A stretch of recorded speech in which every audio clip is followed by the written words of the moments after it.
Welcome in, ladies and gentlemen, here tonight on the Turn 3 Racing Network. Something brand new and something at the Monster Mile. Welcome in, race fans. You're watching the Sim500 eSports Racing League right here tonight for the Coastal Safety Auditors Cup Series. We do welcome you all in here to the first race of the season to bring you all the sights and the sounds, the action here from this concrete 1 mile track. It's Muth up here in the booth, and alongside me, I got some very special guests here tonight.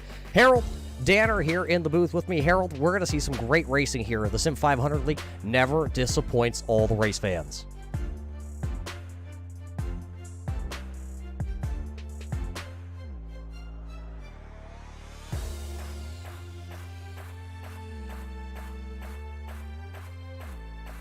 Having some technical difficulties there, Roger, with Harold, but you're right. We're here in the capital city of Delaware. You know, Delaware may be small in size, the second smallest state in the United States, but talk about the Monster Mile. I mean, it is a great facility. You know, you sat here in the Monster Mile up in the stands, and you get up top, man, it's a great view. In fact, the higher up you are here, the better the view. I've experienced that personally. And, Roger, the view from inside this race car tonight is what we're going to be talking about. These guys here tackling this very, very tough racetrack. At different times tonight, we're going to see a lot of things play in to the strategy these guys are going to be looking at. And, Roger, you know, anytime in the Sim500 series, they're going to be folks thinking about how to tackle this the best way to put themselves for a chance of victory. Yeah, John, thanks for stepping in there. John Sanford, Race Fans, is here tonight on the Turn 3 Racing Network. Harold, it does sound like we do have you here tonight. This track, as John just said, these drivers are very strong, competitive drivers, but this track is going to be hard to tackle tonight. Yeah, I think I got it fixed here, guys. Sorry about that. And, yeah, the strategies, the crew chiefs are going to be working and crunching those numbers all night, so we'll be looking at a lot of pit strategy. Yeah, we were talking about that strategy here just a little bit ago. John, these drivers tonight, you know, they do have 3 sets of tires in the pits, and this track here at Dover is going to tear them up. Do you think it's going to come down to the fuel strategy first, or those 3 sets of tires that we have sitting waiting? Well, I got to applaud the folks here with the Coastal Safety Auditors Sim series here because, when you talk about tackling a track like this, there's already some things to think about and making your way around the racetrack, right? But now you have to think about a couple of different mindsets. Around 82 laps is what you can normally get on a full tank of fuel here at Dover, but really and truly, it's not going to be about fuel conservation. It's going to be about tire conservation. If you can get to about lap 65 before you make your pit stop here tonight, you set yourselves up. This is a 200 lap scheduled event, so if you can get to about lap 65, you really put yourself in a good position, but you got to make sure you take care of those tires. Now, there are going to be some guys that are going to go full out. That's the way it is in every race. There are going to be some guys that can't hold back, but the guys that use, I believe, the smartest strategy tonight of tire-saving mode, they're going to find themselves toward the end of the race with better tires than those that really go after it from the get-go. Well, we're going to find out all about that tire-saving mode, fuel-saving mode here in just a moment as we're getting ready to take to the qualifying grid here tonight. We're going to step away for just a moment. We'll be back here at Dover, Delaware. Oh, say, can you see by the dawn's early light what so proudly wailed at the twilight's last gleaming, whose broad stripes and bright stars through the perilous fight o'er the ramparts we watched were so gallantly streaming, and the rackets regular, the bombs bursting in air, gave proof through the night that our flag was still there. Oh, say does that star-spangled banner yet wave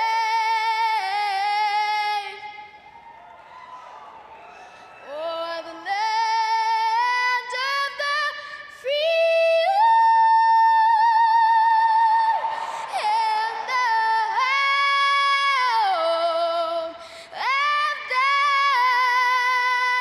the brave?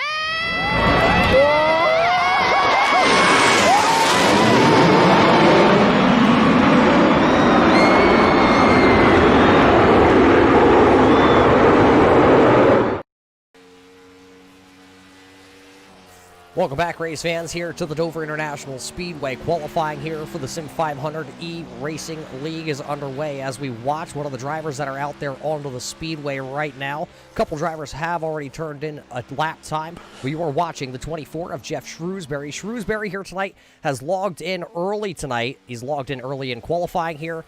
And Harold, he has probably turned some of the most laps of these drivers here tonight. Fourth quickest on lap number 1 for him. Yeah, he's been out there practicing quite a bit, but as you can see when you're watching him, he was diving the corners, letting the car wash up to the wall, outside retaining wall, down the straightaways, basically putting the least amount of wheel into the car, letting the car continue to drive off fast, and probably using a little bit of that brake, if any, going into the turns. Driver right now that is at the top of the speed charts right now here, though, in qualifying is actually, that's going to change hands real quick.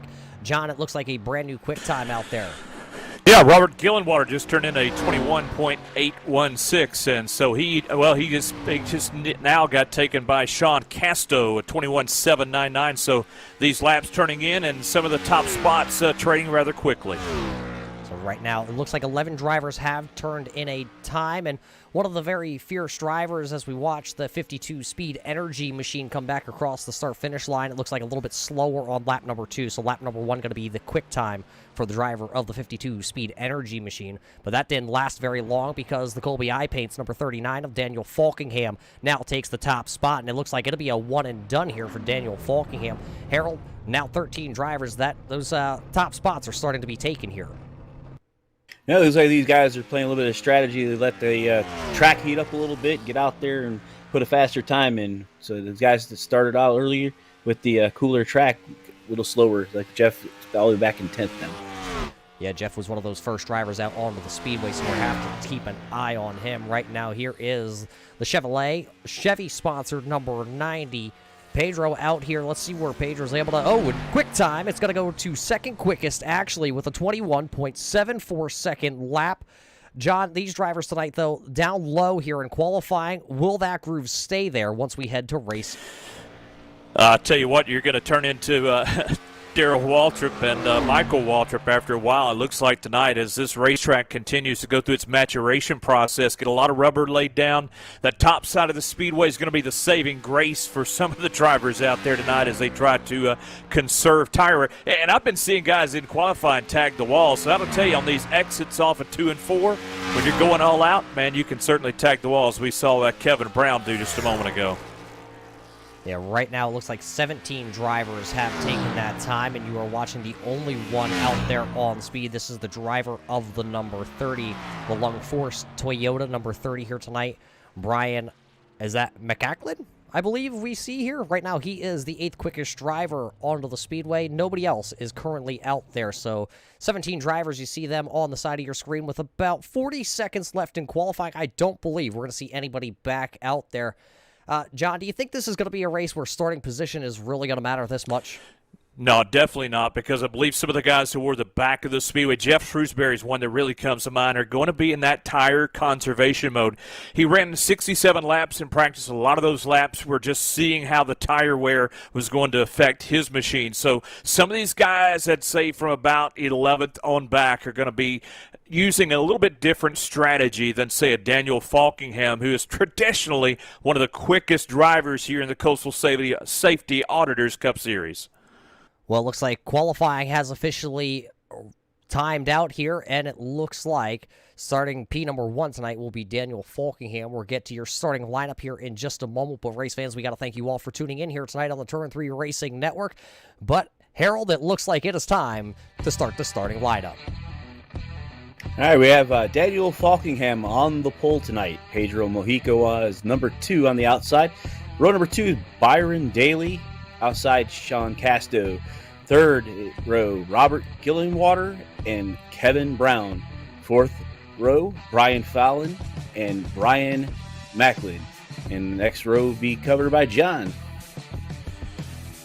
All right, starting in your 9th spot, going to be Tommy Ryan, and the 10th spot is going to be Joey Gattina. In 11th will be Jeff Ryan, and 12th will be Chris Gabot. 13th starter tonight will be Jose Gonzalez. 14th will be Jeff Shrewsbury.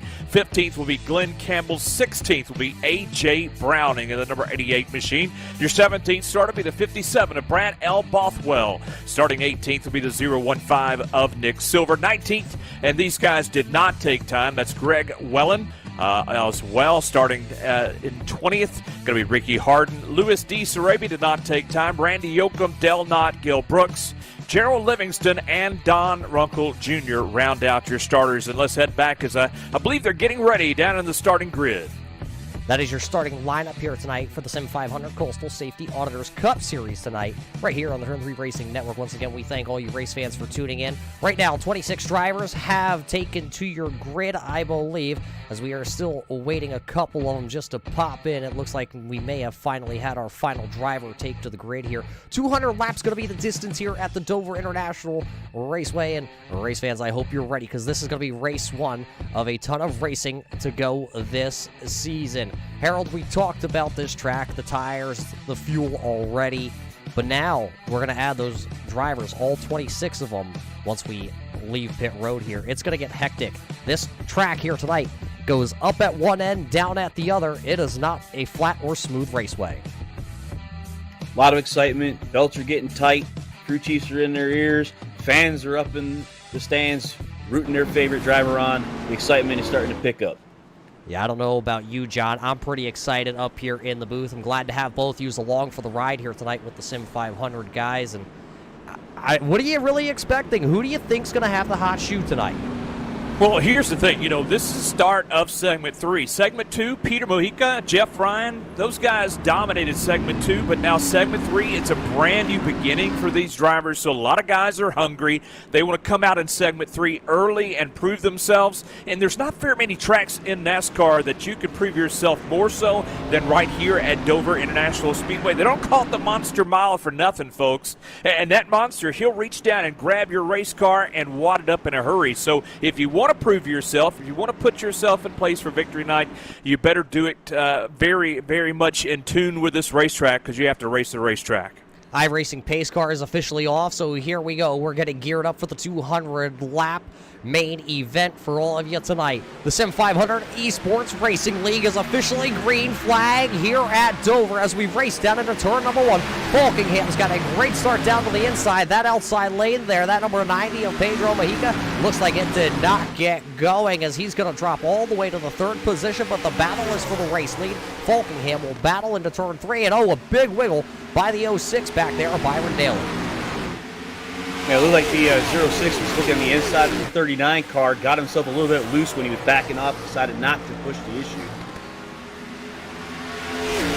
Well, right now, Daniel Falkingham still out in front, pacing this field right now, and right behind him, Byron Daly in that 06 car. And they're pacing the field right now. Jeff Ryan, a late start to this event out on the speedway, looking back towards the mid part of this racetrack, trying to figure out who these guys are going to go. As we talked about, Roger, who these guys are going to start doing the tire conservation. You might start to see that field start to space out quite a bit. Oh, and one of them actually going to get a little sideways. Who was that? It was Galen Campbell in the number 44. That's going to bring out the first caution flag here of the evening on lap number 3 as a caution flag flies for the first time. It looks like a one-car incident down here out of turn number 2. I think the banking may have just got the best of one of our drivers here tonight. Well, let's take a look back here. We'll see if the trailer has a good angle at this 44 machine. This is looking back. We've brought out caution number 1. This incident looks like Campbell was driving back there right around the 13th position. Just lost the handle coming out of turn number 2. That car looked like it just got a little loose in the rear end. Let's watch it back here one more time. Watch from over top here tonight. Yeah, you can see right there as he comes through the dry Dino, and Shrewsbury actually got right into the rear end of that. That 44 going to have some substantial damage tonight. Harold, from a driver's perspective, how much damage is done to the 44? 44 looked like he got a pretty good hit on that left rear deck and hit the wall pretty hard, but it didn't seem like iRacing showed it on his car. So it'll be kind of interesting to see once he comes back out of pit road how much damage he sustained.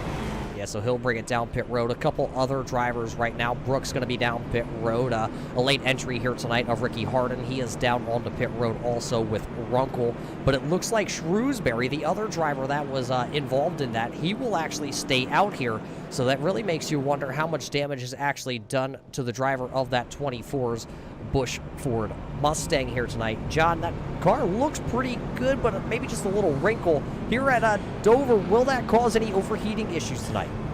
Well, definitely that front end, that valence area, getting into that air into that front end of that race car are going to be so critical. So it's hard for me to tell from my vantage point, looking at the front of that race car, just how much damage has been done. But anything that can affect the air coming into that race car could come into play.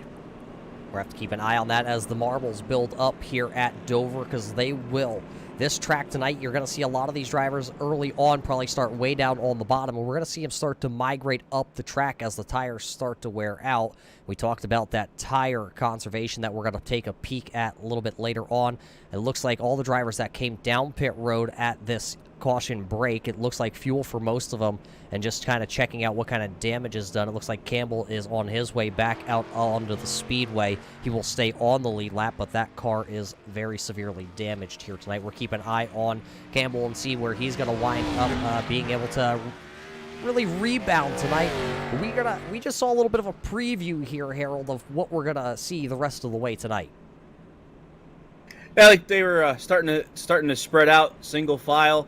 It looked like you said, he came out that turn number 1 and 2 there with maybe a little bit more speed than he was expecting. He probably had to lift off a little and took the air off his car, and then Shrewsbury was right there to give him a little bump from the behind. Well, looking through the timing and scoring sheets, though, that we were just passed along here, 26 drivers into the server. It looks like 2 drivers did not take to the green flag, I believe. That's the 94 of Greg Wellen, and I believe is that the 13 of Lewis. Is that Sarabia? Sarabia, see? Brand new to the Sim500 series, so bear with us if any of us actually make a little bit of a mistake on the pronunciations of these guys. We went through it pre-race, but a lot of drivers, a lot of new faces here tonight for all of us. Well, Glenn Campbell just finished another trip down pit road trying to work on that number 44 Trans Service Chevrolet. So, you know, his night's not over, but guys, you know he's got a lot of hard work to get that car. It's not going to handle near as well. Handling so critical, especially aerodynamically on the front of that race car. Going to be interesting to see what he's able to do the rest of this night. A lot of your back guys, you talked about, they came down pit road. They didn't take any tires. Remember, folks, only 4 sets of tires here available to these drivers tonight, but a little bit of extra fuel just to maybe set themselves up for a different type of strategy later on. And Roger, Harold, we're going to go back green here soon and see what these guys can do. Well, it kind of also threw in a little bit of an issue for our crew chiefs now in calculation, because these yellow laps have got the tires to cool down a little bit, give them a little bit more longevity. So we might see guys go to 70, 75 laps instead of the 65 that we were talking about earlier. Yeah, it's going to be interesting to see how these guys play the strategy here tonight for the Sim500 eSports Racing League for the Coastal Safety Auditors Cup Series. These drivers are some of the best iRacers on the service, and they're trying to make it to the Sim500 Pro Series. They first got to tame this beast here, and it looks like Falkingham will waste no time. He will go right back to the throttle and let everybody sit in his dust as he enters turn 1, leaves everybody else battling back there behind him. Yeah, the first rate bait Chevrolet of Daniel Falkingham. He has had a good week. Had a great week down in Daytona earlier on Monday night, and right now he is taming the Monster Mile out in front, but it's going to start to get pretty hairy on behind him. About 4 cars back, you can see the battle starting to shape up. I started to see them all go nose to tail. Looks like we're going to see getting them prepped up for that long green run. Now we got drivers knowing where they all can run them out around one another. And we'll start seeing probably 1 or 2 passes, but nothing too like 2 or 3 cars at a time here. Probably not going to happen, but it's 1 car at a time. As you get to them in line, you might go on that inside and test it out a little. But once about 10 laps in on these, I don't think there'll be a lot of high line passing. Yeah, these drivers right now settling in. The Sim500 guys are known for that. It looks like 1 pass right here. It looks like that's the 31, though, and he got a little bit loose down to the inside. Brian trying to wheel that Caterpillar car into that 6th position. He will get around Gillenwater right now, so Robert will fall back into the 7th position, and he'll find a home right in front of the 99. Is that, I believe, that is Tommy Ryan right now running in the 8th position, but now it looks like that 31 Caterpillar car kind of get lost in the bottom there going through turns 1 and 2, but he will be able to hang on to the position as they work down the back straightaway into turn number 3. Yeah, right now Tommy Ryan, also one of the drivers right there. And he is coming right on the back bumper of Robert Gillenwater, and just waiting for Gillenwater maybe to make a mistake once again and try to open up the door. But right in front of him again, Brian falling there in your 6th spot. Looks like Jeff Shrewsbury looking to make a little bit of a pass right here. He'll go to the inside, and he actually very easily gets by the 5 there with Chris, and looks like Nick Silver also worked his way around the number 5, so that will move Shrewsbury now into the 12th position, and Silver now running into the 13th spot. Everybody else goes right back single file here as we continue to click off laps here tonight at Dover International Raceway. Right now it is still Daniel Falkingham all out front, and he actually has set about a half-second gap between him and Daly, who is still continuing to run 2nd. So you have the 24 and the 15 car. It looks like they've hooked up there. The draft, they're starting to catch up that front group of the 14 and the 26 car of Jose Gonzalez. Probably seeing the pass come up here in one of the turns here soon with the 24 going under that 14. Yeah, Shrewsbury put in a lot of work in practice. His last lap time by, he was at about 5 seconds off of your race leader, but working through this traffic, it's going to slow him down. But as the tires begin to fall off on some of these guys in front of him, he might surprise me, but I really think and feel like Shrewsbury is going to begin to slowly make his way toward the front as those guys, their lap times begin to fall off. and his maybe just kind of find that sweet spot. Yeah, we talked about in the pre-race that I actually just saw Shrewsbury just the other night right here on the iRacing platform here at the Dover International Raceway. And he started out back, worked his way to the front, spun it around, and actually had to come back to the front again and ended up placing in a solid position. But we have a caution flag onto the speedway, and it looks like it might be, I believe that's the 57s, I believe of, is that Bothwell?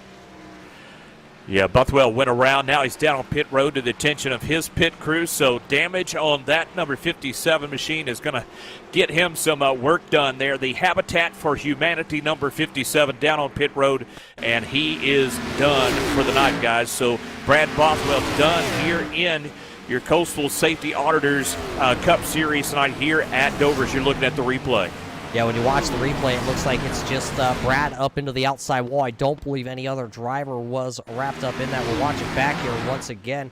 Look at him as he comes off turn 2. The car gets a little tight up against the outside wall. He does a great job of not collecting a couple of his other competitors out there. He just ended up nosing it down into the inside wall, gets it off the track, and he will immediately take that tow back to pit road here tonight at Dover. So we're working our second caution flag of the evening, and I believe more drivers are coming down to pit road. Yeah, several drivers now making their way down pit road. You see the Coca-Cola Energy machine there on pit road as well. Hey, real quickly, Harold, as they're down on pit road, what are some of the guys thinking right here?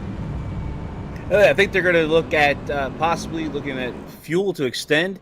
Probably they might have something going on with their tires. They feel confident that there may be another caution that's going to cause the leaders to come down and give them better track position.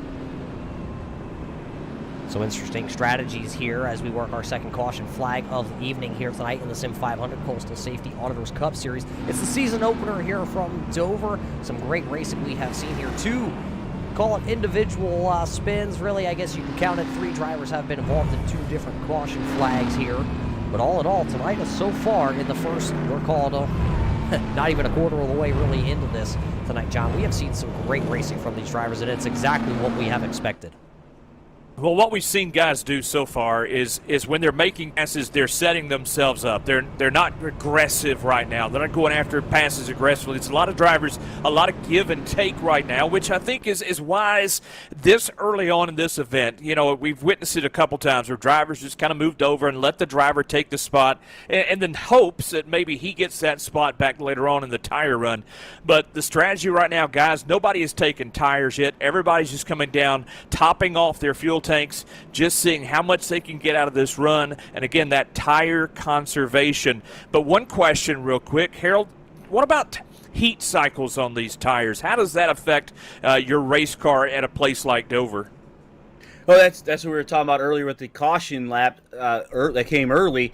Yeah, the heat on the tires, and then when you cool them off again, it gives them extra longevity. So right now, these tires are cooling off again, and we can get an extra 5-6 laps out of them. So these guys that in the back, and it was only looking at 5 drivers, Brooks, Hardin, Knott, Ryan, and Silver, and Don Runkle Jr. 6 cars came down topped off. So they were kind of running in mid-pack to back, and I think their strategy was that there might be another caution come out before the 65 laps, and they'll be able to then hop ahead of the drivers that would have to be forced then to come down to do their pit stops. Now we talked about all the tires and the fuel, but what about this concrete here tonight? The temperature is it's an average temperature here tonight at the Dover Raceway, John, but these clouds keep coming over. The sun keeps popping out, then the clouds come back. How is that going to change the way these cars handle? Well, what it does, it drives your crew chief crazy. Because really and truly, when you've got those cloud coverage in and out, sometimes on one side of the speedway, not the other, your driver's constantly on the radio to you. He's telling you what the car's doing, and it makes your job tougher. So from a tire conservation mode, all you can really tell the driver is just be patient with it. Just go with the punches, because right now this car is going through a major change as this run goes along, and every time we get one of these cautions, it just totally resets everything from a driver's standpoint. They're out of rhythm, and so it's just going to take a longer green flag run before we can really tell what this concrete racing surface and the temperature and the cloud cover, really all that together, what it's doing to those race cars. Looks like we should probably get the one to go this time by. The field is still being led by Daniel Falkingham. He started on the front row with that Chevrolet, and right now that 39 has not been outdueled into turn number 1. Harold, we're going to go back racing here with, it looks like, I believe, 21 laps into the books of these 200. Last time we had a restart with Falkingham to the inside, he left early in the restart zone. Do you think he does that again, or at this point, do you change it up here and get Daly guessing? Oh, that's going to be an interesting call about a 39. From the way it looked, like he's the one in control of the go. So if I was the 39, I might hesitate to see if the 06 looks like he's going to wait for that jump, and then when he does, make him hit that brake and then go. But what I was going to bring up, though, is the fact is we've been having cautions come pretty readily here. So some of these drivers might start getting impatient a little bit and try to get some positions early and maybe push it a little bit more here in the startup. Well, that's what they say, right? Cautions breed cautions, and certainly here at the Monster Mile, that has been traditionally the case.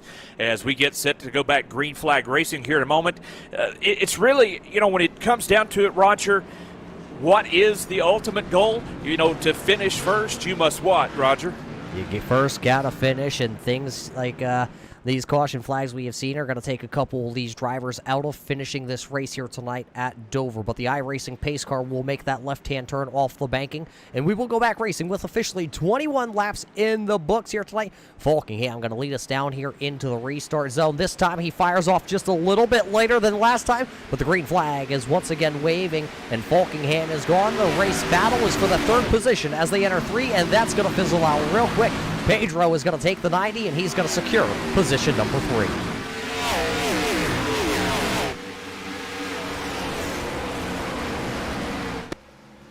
You see the 06 to 90 to 93, they're just nose to tail. They're probably going to work together to get caught back up to our leader, Daniel Falkingham, as they turn these laps. And looks like they're just all being pretty nice to each other. A little bit different than I thought. I figured they were going to try it a little bit earlier. But a little bit back in the pack here, as we see, they're starting to go too wide. It'll be a little bit dancy over back here. Yeah, you got Gail Brooks back there in that 71. The Parks American Toyota Camry back there battling underneath that 8 machine. And those guys have been Randy Yoakum, those some great battles back there going on back in the field. But again, watch them, because this is where things get rather hairy, Roger. Yeah, this looks like the Budweiser number 8 ZL1 Camaro right now, though, is sliding backwards here. He picked up a couple positions in the early stages, but now the heat cycle's on these tires, and this driver now of this number 8 is starting to fall backwards. He's into the 18th position. He has finally found a home down on the bottom, but that restart was not what Yoakum wanted to see, as that Budweiser machine is backed up to the 18th spot. A couple of these guys that did get around him, it looks like Harden and Brooks and Ryan and Silver, they all were down on pit road to take fuel, but they did not take tires when they were down there. So right now, everybody's still on a level playing field. A couple cars got a couple more gallons of fuel, but otherwise, everybody's still got the same tires on. I wonder if the 8, though, is being told by his crew chief to let some of these guys that are being more aggressive by, so he can conserve tires and fuel while they came down. And maybe they were told, hey, these guys have already pitted, and they may be a little bit more aggressive, so just let them on by.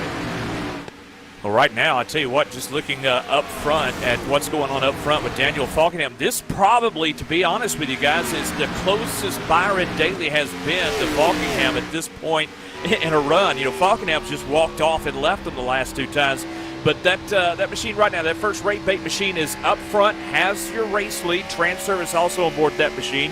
He has a 0.3 of a second lead right now over Byron Daly. And then back in your 3rd spot, your segment 2 points leader, Pedro Mojica, right now running along in 3rd. Those 3 have broken away.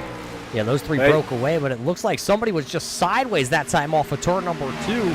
I'm not sure which car it was. I think it might have been Kevin Brown. Kind of got that car all sorts of out of shape, but he hung on to that, and he still continues to run into that 5th position. Well, that group that went around the 8th, Jeff Ryan actually has the fastest lap recorded at the moment at 21.973. Well, that's an easy fact. That's because he's all jacked up on Mountain Dew tonight. Well, that Mountain Dew works pretty well for some folks. but eventually that sugar high wears off. You're going to find out who's really in that race machine. Right now, looking back there around that Mountain Dew colored number 3 as they continue work here. Lap number 30 here in our race tonight.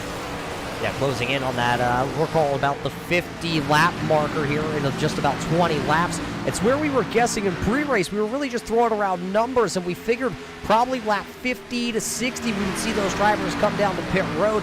Now at this point, we're 30 laps in, Harold, and you're getting a good chance to feel out your tires. What are you relaying at this point? Probably call it halfway into that fuel run about your setup. How do you feel about it right now?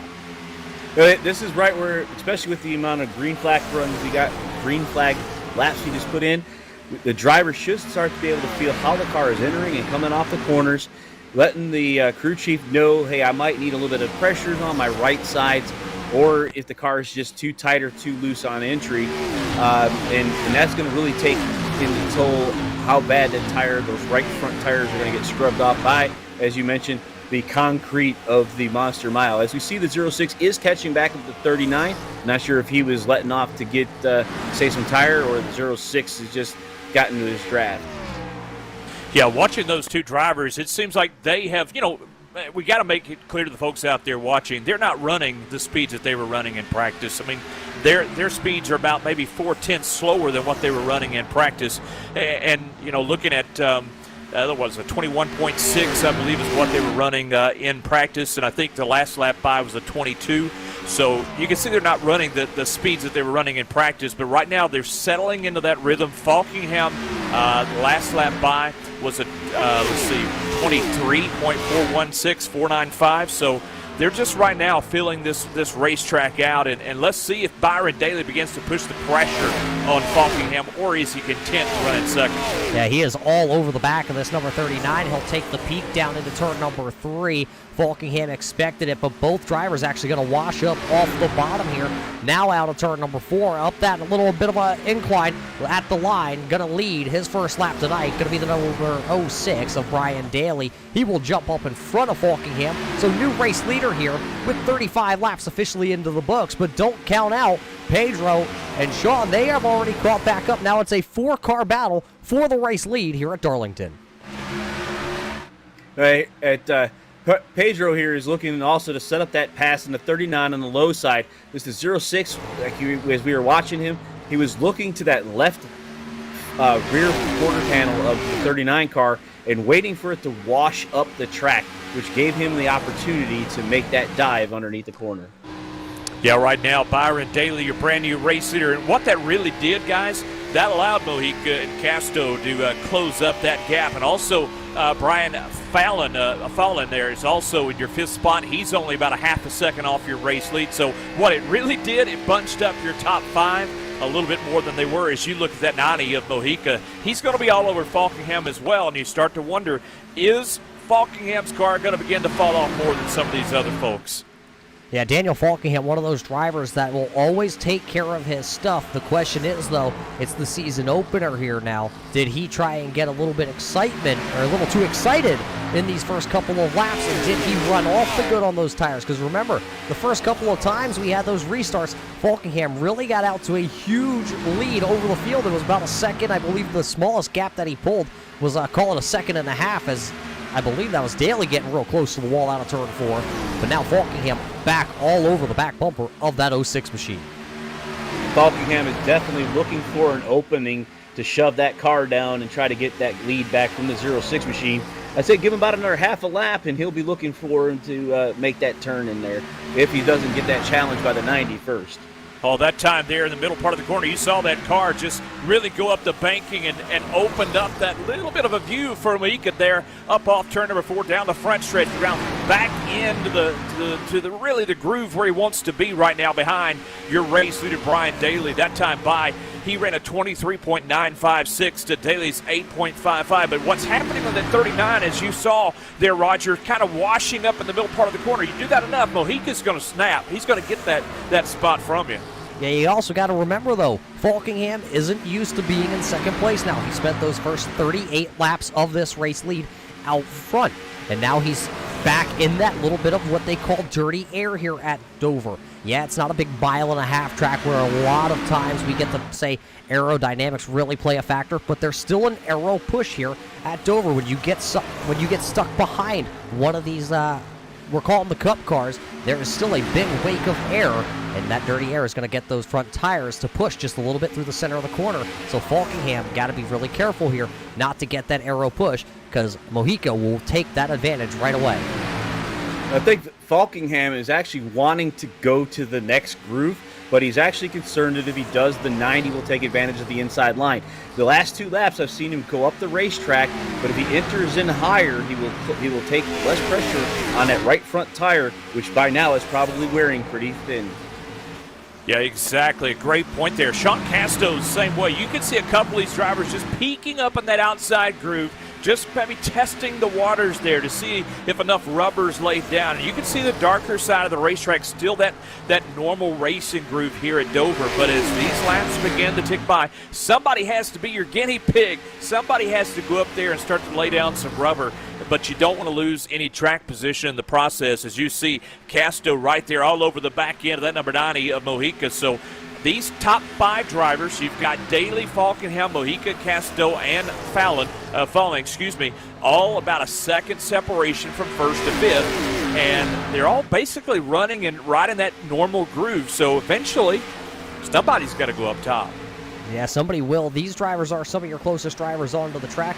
Your next closest pair of drivers right now are Gillen Water and Tommy Ryan that are back here running in the 7th and the 8th position. Everybody else kind of spread out through the field right now. No side-by-side racing going on here at the Dover Raceway. And we are closing in. Calling about, I'm going to say, if you're going to stretch the fuel out, this is about the halfway point to that. We've had those caution flags.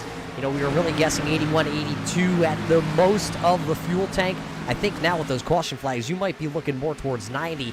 Harold, I don't think anybody can really make it to that halfway point on the first tank of fuel, though. Now, I'm going to say between 70, 75, we're going to start seeing those guys who did not, as the 90 just hit the outside retaining wall. The 39 machine, I can see the way he's driving, that he really needs to change his line to conserve that right front tire, but he's really worried that the 90 is putting too much pressure on the inside line. It's such a balancing act, isn't it, guys? Because you want to hold that track position, but you know what you're doing to that right front tire. Every lap that goes by, you know the wear that you're putting on that right front tire, and you want to be able to change your circumstance. But it's such a tug of war there based on what you want to do in track position, which is, let's face it, it's very critical here. Dover always has been, always will be. But right now, that 39 of Falkingham, that time by a 23.963 to Daly's 23.973. So the speeds of your top 5 around that 23.9 second bracket, nobody has really seen a great fall off yet from that right in that area around 23.9.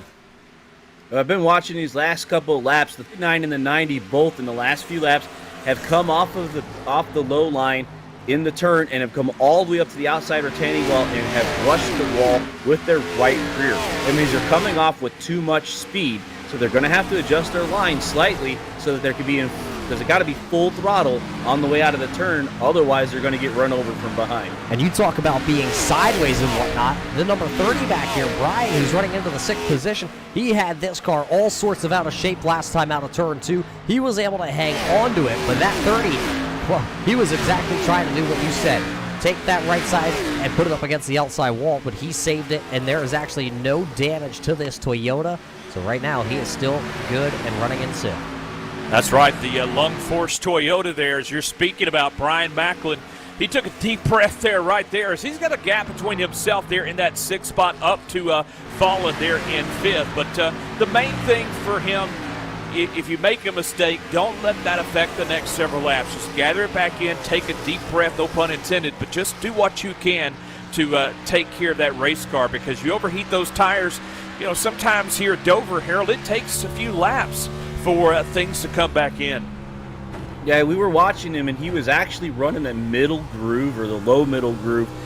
He's diamonding the corners quite a bit, so I think he is concerned about that right front tire. We'll see where he comes on here. He's entering in about a half car length higher than some of the other competitors have been. They've been right up against that apron on entry. So Yeah, but on exit, it looks like now, since he was sideways just a couple laps ago, it looks like he is now trying to go ahead and conserve that car. He doesn't want to get up as close to the outside wall. You see it once again, that time out of 2, completely about a car length and a half away from that outside wall. I believe at this point, as he's going to wash up the speedway here down in 3 and 4. I think he may have scared himself just a little bit, and that's very easy to do here at Darlington. You don't want Miles the Monster to reach out and grab you. We've already seen that happen twice here tonight, and you don't want to play victim to that. Well, if the Monster Mile doesn't come and grab him, that JDRF one-walk number 4, that Camaro right now of Gillenwater is going to swallow him up here in just a moment. That last lap by Gillenwater really gains. You see right there, washes up the speedway once again. Does Macklin, allows that number 4 machine, that's JDRF one-walk dot machine, to gather it up. And right now you look back up and you're top four there. Casto all over the back bumper of Mojica. Yeah, this heating up the 39, 90, and the 52 are continuously staying at nose to tail. And they're right up against that wall where they need to be. And like you were mentioning earlier, with the number 30 car, he does look like he's a little gun shy about getting up there and being about a good car and a half length down. And that's going to definitely cause him to be lower in speed coming off those turns.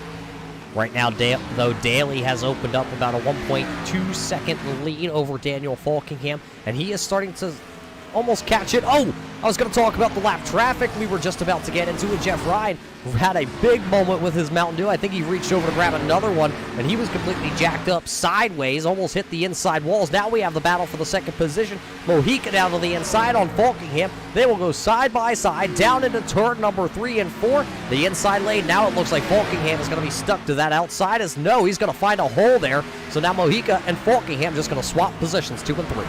That's right, move Mojica up into that second spot. Falkingham back to third. Casto still riding in your 4th spot as they try to work around that. Try number 3 machine bounces off the outside retaining wall and almost collected cars around him. Yeah, that's definitely not good.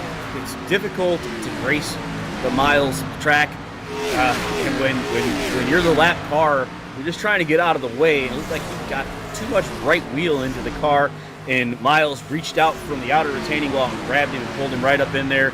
He jerked the wheel to the left to get off the wall and almost took out the leaders. Yeah, that was your top 3 that were going by him at the time. I believe it was that Fallon, who was right there with that Caterpillar machine, has now fallen back a little bit into the clutches of our 6th place driver, that Toyota number 30 of Brian V. And I mean, that had to have scared Brian and that 31 machine to cause him to back up that much. I do think there's a little bit of damage on that machine as we look at it, but green flag pit stops could be underway. Jeff Shrewsbury, the first one to pit road. Well, right now, guys, the 52 machine of Casto has gone around the outside of Daniel Falkingham, so move him now up a spot. Falkingham, his tires falling off considerably right now, more so than Daly, Mojica, and Casto. So pit stops are going to start to play, and once you feel that car fall off that much, more and more guys are going to play their hand down on pit road. Yeah, it looks like there's a little bit of damage on Astro's right rear spoiler. I wonder if he got that from that little mishap with the lap traffic. Yeah, great point. It happened there with the 3 car when he bounced off the wall, went back, looked at it, and came over and made contact with that right rear of the 52 of Casto. So that's where you're seeing the damage on that right rear of the 52. We're going to keep an eye on that as pit stops are happening. Now it looks like the 3, Jeff Ryan, is down on pit road with his number 3 Mountain Dew Chevrolet. He had gone a lap down to the race leaders and hit the outside wall, so there's heavy damage to the right side of this Chevrolet number 3. So he will be down on pit road too as our leaders continue. Now it looks like coming through this lap traffic, it looks like Sean was able to work around, I believe that was the Campbell machine, the damaged number 44 who got involved, and I believe that was the first incident. The whole rear end of that 44 is off the car, but he is still out here tonight, just now, currently 1 lap down to the race leaders. He is in the lucky dog position. All right, some of the guys like Shrewsbury that have come down pit road, now they're going to be a lap down, but the opportunity here is brand new feel goods underneath that race car, you're going to be about a second faster than your race leaders. You'll have an opportunity to make up some ground. The longer that Brian Daly and Mojica, Casto, Falkingham stay out, the more opportunity that you have. So it's kind of a give and take type of scenario here. You're going to get it back some here with those fresh Goodyears, but then they're going to have the fresher tires a little bit later on. Now, if a caution flag comes out here, though, man, it really hurts Shrewsbury and some of those guys who've just come down pit road. Oh, it looks like contact back there with the number 90 of Pedro Mojica and Casto. They were sideways off turn number 4. That 90 was pointed towards the inside wall. That had big moment written all over it. He was able to gather it up, but boy, oh boy, that could have played big. Yeah, this is always the time where the crew chiefs are cringing, as you had mentioned, John, that you don't want a caution to come out while we're in the middle of green flag pit stops, because the guys that came early will end up getting pinched back in, especially with the lucky dog only being in here, that they'll be pinched down a lap based on the fact that they came in early. They want the green flag pit stops to cycle through before anything happens. Well, I believe the guys are going to lose 2 laps when you come down here under green flag conditions. But right, looking at what Sean Casto, I mean, the right side of that car looks pretty weird. And now the caution flag is out. Caution flag it is looks out. like it's the 39 of Daniel Falkingham has possibly gone around here as he's sitting to the inside of turn number 4. The number 39, ZL1 Camaro, who led the majority of this first half of the race, has taken that machine around and bringing out the 3rd caution flag of the evening. And that's going to hurt a lot of those guys that were just down on pit road. We'll wait to see who's in what position here after we take a look at this replay tonight. Replays brought to us tonight here by the Coastal Safety Auditors. Let's take a quick peek back at Daniel Falkingham. Yeah, Falkingham just got loose there on the entry to the corner and just could not gather it back in. Not enough grip on that 39 Camaro, and as you see, coming to a stop down the inside. It could have been a lot worse, though, honestly. This is not a bad deal for Daniel Falkingham to be. It could have been a lot worse. Yeah, John, as I was looking at it there, it looked the way he entered into the turn that he lost that right front tire, that he actually lost it, like it flattened. Yeah, it looked like he did try to come down to pit road, but look how close as we were on board there that Falkingham almost came to hitting those water barriers at the entry to pit road. Now, a lot of times here at this track, we've seen a lot of guys overshoot pit road trying to get to pit road, and those tire barriers do not play very nicely with these Cup cars. Well, right now, Falkingham still out there on the speedway and just coming down pit road now to the attention of his crew, so he'll bring that 39 first-rate bait Camaro down to the attention of his pit road crew. He'll have, I believe, the first pit stall, so he'll get that work done and see what he can do. But definitely a tough break for that machine, as you see most of your guys now taking those 4 fresh tires, most of your leaders, all of your leaders down pit road. Now, the top 3, not Hardin and Livingston, were part of that group that took down to pit lane in the last caution to top off fuel. So they're taking a gamble here that they can get, so they're on 55-lap tires, that they can get in another caution in the next, and then take advantage of the leapfrogging positions that they just got. Yeah, but a couple of those guys going to swing down pit road right here. It looks like Naughton, Harding, and Livingston will actually bring their cars down pit road. Livingston looks like he has a little bit of damage to that Toyota number 97 TRD machine, so he will bring it down to his pit crew, and then it looks like it will cycle everybody back through Daly, Costo, Mojica, back to your top 3 drivers. But back to that caution flag here just a moment ago, Harold. We had talked about Daniel Falkingham and how he was starting to drop back through the field, and by him spinning out there, it definitely looked like maybe that right front going down. I mean, was that just something that was just coming from the start with how hard he was pushing? I think he was putting a lot of pressure on the right front tire. We can see basically here, now he's got a new set of Goodyears on his car, see where he goes. I think we'll see him go a little bit higher on entry to preserve that tire, and if that's the case, he may lose a lot of positions in the beginning of this stint while the cars go underneath him, but he'll be keeping the average times of his car throughout the run rather than being fast early. Well, right now, he doesn't have track position. He's running back there in 12th. So to make the best of this next section of the race for him, it would be smart just to go into that tire conservation mode. But guys, what I've noticed here with guys like Daly, he was able somehow to take care of that right front. Maybe just maybe the way his car was handling, just not having to put that much more input than, say, a Falkingham was, and maybe not burning up that right front quite as much as Falkingham did. Or maybe could it be that the way you treat that right front early in the run really comes in to benefit you later on in the run, Roger? Well, it's going to be interesting to see, because now Falkingham's going to have to come through the field. We'll see if he takes an easy on that right front tire, or if he's going to have the same problem. A lot of times when you see one tire failure on your car, it's kind of going to be a snowball effect later on into the event. But as we work our third caution flag here of the evening, race fans, we're going to take a quick break here on the Turn 3 Racing Network. We're going to be right back here with more of the racing action for the Sim500 Coastal Safety Auditors Cup Series.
Welcome back, race fans, here to the Sim500 eSports Racing League on the Turn 3 Racing Network, bringing you all the action here for the Coastal Safety Auditors Cup Series. It is the season opener right here from the Dover International Raceway. Right now, we're working our third caution flag of the race. We are going to be coming back to take the green flag here in just a moment. Daly is going to be our restart machine down to the inside. Well, this is the first restart tonight for Daly. He was the guy that we were watching earlier trying to match what Falkingham was doing, and Falkingham got off to some really fast starts. So what do you think here, Harold? Is he going to go for that aggressive start, or is he learning from maybe what Falkingham made the errors earlier in this event? I think he's going to basically look and see what that 52 is going to do. If he challenges him high, he may just tuck in behind him. As we were talking during the break, I think the 06 was doing a really good job of drafting, even though people don't think that 1 mile is a draft track, of drafting into the corners so that he wasn't able to tear up his tires. 52 gets a little sideways on the start, and 06 is off to the races all by himself. Yeah, so that restart will come there, but that outside did not get going. It looks like a little bit of a tire spin for that Speed Energy 52 machine. He will fall out of that second position and all the way back to third. Somebody into the outside wall. I'm not quite sure who that was. Was that the 8 of Yoakum?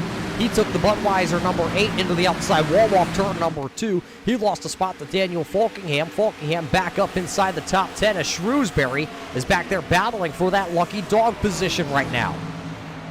Yeah, those guys back there in the back of the field right now, you should see that 24 Shrewsbury working underneath the 58 machine of Dale Knott.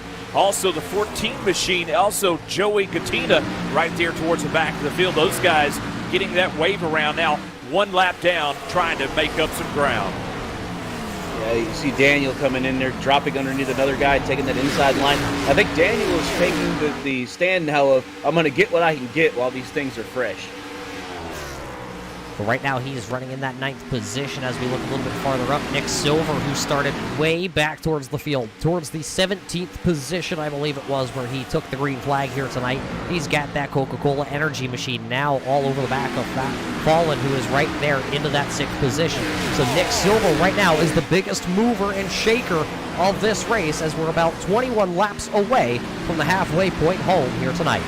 That's right, Silver continuing to press the issue with that 31 of Brian Fallen, and looking, just peeking down the inside. That door just barely closed there up off the corner. He'll tuck in behind and still give chase. And the 15 is sizing up the 31 to set him up for a pass coming off the turn. There he is, right at his door. 31 has to go high. Give 15 the spot.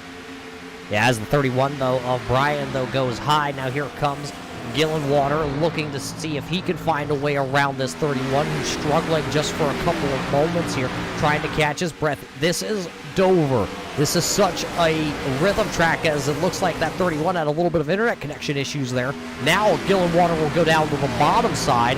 He is not laying in the weeds in his ghillie suit at this point. He is trying to take that 7th position. Ooh, and it's going to get the door slammed right in his face down into turn number 1. Yeah, I'll tell you what, they're falling there, closing the door in Gillenwater's face there, but still staying in right behind is Robert Gillenwater, that number 4 machine, aggressively trying to take that spot away from Fallon. But Fallon, though, as you said, man, he's got to catch his breath here and get his rhythm going, because right now he's dropping like a stone. Well, you look at these guys coming up the 30, the 26, and the 15 have caught the lead pack, and the 15 is sizing up the Goya 26, looking for that inside line to make his pass. Yeah, this is the first time we have seen Jose Gonzalez inside the top 5. He started outside the top 10, and he has worked that Chevrolet up through the field here after a couple caution flags. Here on lap 84, finds himself trying to just work with these drivers and get closer to those top 3. They are currently, right now, I'm looking at it, I believe that is, they're within 1 second. That is the top 6, all within 1 second of this race leader. Yeah, nose to tail from Daly on back to Nick Silver there, all separated by just 0.8 of a second. So these guys right now using those 4 fresh feel goods until they start to drop off. And just right now, Brian Daly, that time by 22.983. So speeds are up. Guys are taking advantage of what they've got underneath those race machines. And the guys are definitely pushing it. They're in the high 22s. We were seeing them in the high 23s, low 24s on the last run. So they are picking it up here. So it's going to be interesting to see if Pedro in that 90 car is saving something to get around the 06, or these guys in this second group in the 26, 15, and 31, if they're the ones that are going to come around as they start passing the lap car of the 44. And he's into the outside wall. Everybody will take invasive action on the front straightaway. Falkingham, Gillenwater, Fallon, Silver, they all had to kind of go out of their racing grooves to get around that 44. That 44 of Gamble is really struggling here. The driver was involved in that first incident. Now look at that. There is no rear trunk, no rear fascia on this 44 at all. The car is struggling handling. No spoiler on the back of this 44 trans service machine. He's got himself a handful. Yeah, in other words, no rear downforce. Let's be honest, as now the battle's starting to shape up there. Mojica as Castro there peaked down low, that time up off the corner. Now will settle back into in the behind. inside wall. Yeah, he gets hit by another car coming down the front stretch. And, boy, look at that damage, big-time damage all over the 24 Shrewsbury. Shrewsbury's night is going to be done. Up in smoke goes the 24 after making contact with Glenn Gamble on the back straightaway. That 44 we saw, we were just talking about having no downforce on the back of that car. It really played havoc into that one. We will watch this back here in just a couple of moments as we wait for the truck to cue that replay up. 2 drivers are involved with this one. It is the 44 of Gamble and the 24 of Shrewsbury. Let's go back here as our 4th caution flag of the evening does come out. Let's see if we can find the 44. Watch for that 44 out of the corner. Yeah, just up into the outside wall. He was kind of worried. I don't know what car that was down to the inside, and Shrewsbury just absolutely nowhere to go. Well, the thing about the 44, here, normally as a lap car, you get out of the groove and let the leaders have the groove. But here, the groove switches from the inside to the outside. As we see Shrewsbury, he was in the groove on the high line where the 44 should have been on the inside. But because it switches from the inside to the outside, the 44 doesn't really know where he needs to be to allow the people to pass him. Heck, not only does he not know where to be, but it's kind of hard to get that car with no rear downforce to go where it needs to be. So he had his hands full. Really, at that point, it's just about staying out of everybody's way, but tough break for Shrewsbury. I mean, this guy put in a lot of work here for this race tonight, and his night's going to come to an early conclusion as you see him down on pit road and the attention of his crew, smoke just billowing out of his race machine. And so a tough break there, Roger, for one of the drivers coming in with high hopes. Yeah, he was riding a high after the other night, competing here at the Dover International Raceway, having himself a good finish. Tonight, though, will not be Shrewsbury tonight, as you see it up in smoke on pit road. He is going to be done here tonight at Dover. It looks like currently, possibly, I believe, it will end up being about right around a 20th place finish for the driver of that 24. So his crew will go to work, though, getting his virtual sim race car back just for next week. But starting out the season here, back into the 20s, not going to be a good points night. Now, nobody wants to get their race shortened by lap traffic, getting out in the outside retaining wall. And as you said, he was right there in the groove. As he comes off the corner, there's a car. What do? It's unavoidable at that point. And I know his crew chief is definitely trying to talk him down because it was nothing that he did wrong. No, definitely nothing he did run out. The guys that have been doing things right tonight have been Brian Daly, as he's right now under caution in the direction of your Sim500 Coastal Safety Auditor's pace car right now. And we are seeing Pedro Mojica in second, Casto in third, Macklin in fourth, Gonzalez rounding out your top five. Sixth is Nick Silver. Seventh is Brian Fallon. Eighth is Daniel Falkingham. Ninth is Robert Gillenwater. 10th is A.J. Browning. Yeah, that's your top 10 drivers right now here tonight. Looking at possibly 92, 93 laps going to be in the books when we do go back to racing here. Almost to that halfway point here, Harold. What have we learned about these drivers tonight? No, we learned that they're now trying to get the most they can when the cars have those fresh 4 Goodyear Eagles on them. But they're also keeping in the back of their mind that they got to keep the car together to get the runs in. So now we're at, like you said, 92 of 200. I'm going to say they're going to probably go up to about 140, 150 to get their next set of tires to the end, so they have a set in the pits in case we have a late lap caution. Yeah, John, does it really make a big difference? Is it going to make a big difference to have that set of tires left at the end of this race, or are you going to be looking if there's one more caution flag within the next 10 laps to come down and put the next set on? Well, it's like this, guys. In my work, the NBA, you never want to leave a timeout sitting on the bench after the game's over. If you've lost and you still got the timeout, you could have used it to your benefit, use it. So that extra set of tires, if you have the opportunity and you know this thing's going to play out well for you, go ahead and take that. If so, say 10, 15 laps from now, go ahead and come in and take that set of tires. If I was the crew chief and one of those guys, say about maybe 10th on back, that would definitely be my strategy, because it could turn out to be in your favor later on.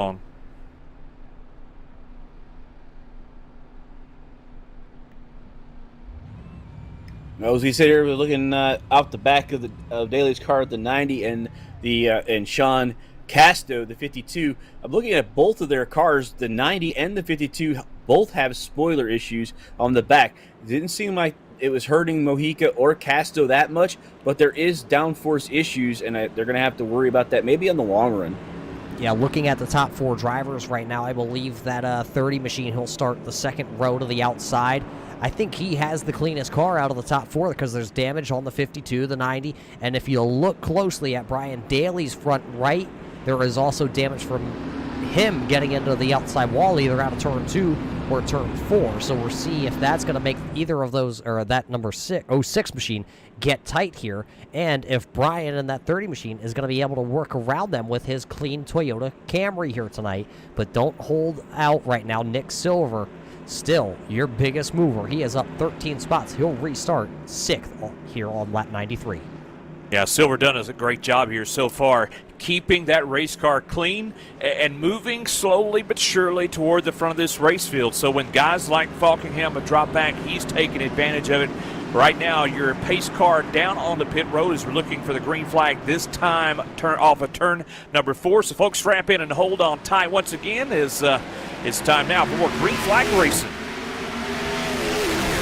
Going into turn 1, it does see that the 06, when he put the pedal down there, he got a little bit sideways, but he was able to catch it back up. Then the 90 follows him down into the turn, followed by the 52, who's being challenged on the outside by the 30 car. One of them into the outside wall there coming out of turn number 2. That was the Coca-Cola Energy, number 15 of Nick Silver. We were just talking about him, and he was into the outside wall. Now he's trying to make a pass down to the inside here in turn number 1. They will go side by side for the 5th position, but it's going to be quick work. Nick Silver going to take back that 5th position after scraping the outside wall just 1 lap ago. Yeah, Silver gathers it back in, and now he'll try to chase down Jose Gonzalez. Is there that 26 machine of Gonzalez? You saw him slide up the racetrack, the banking there up off the corner. So now another lap in the books, and these top 5 are going to start to try to get themselves in rhythm. You see that Coke Zero machine going behind the Goya as that Goya looks on the inside of the 52 of the Dew machine.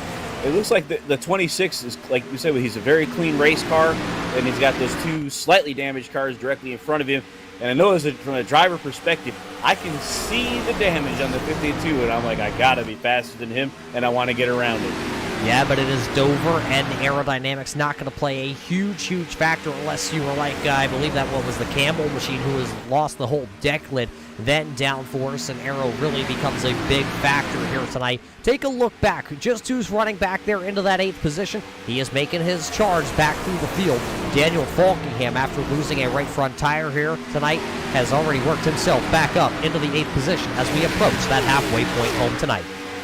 Yeah, Falkingham right now, your second fastest car on the racetrack, which it's, without all that dirty air to do that right now, he's working that car pretty hard right now, running right behind the 31 of Fallen. Now, in front of him, there's a battle for the spot. Give it to the number 30 of Brian Macklin as he takes his spot away from Nick Silver. Move him back up into your 5th spot. And, boy, they're tight here on the corner.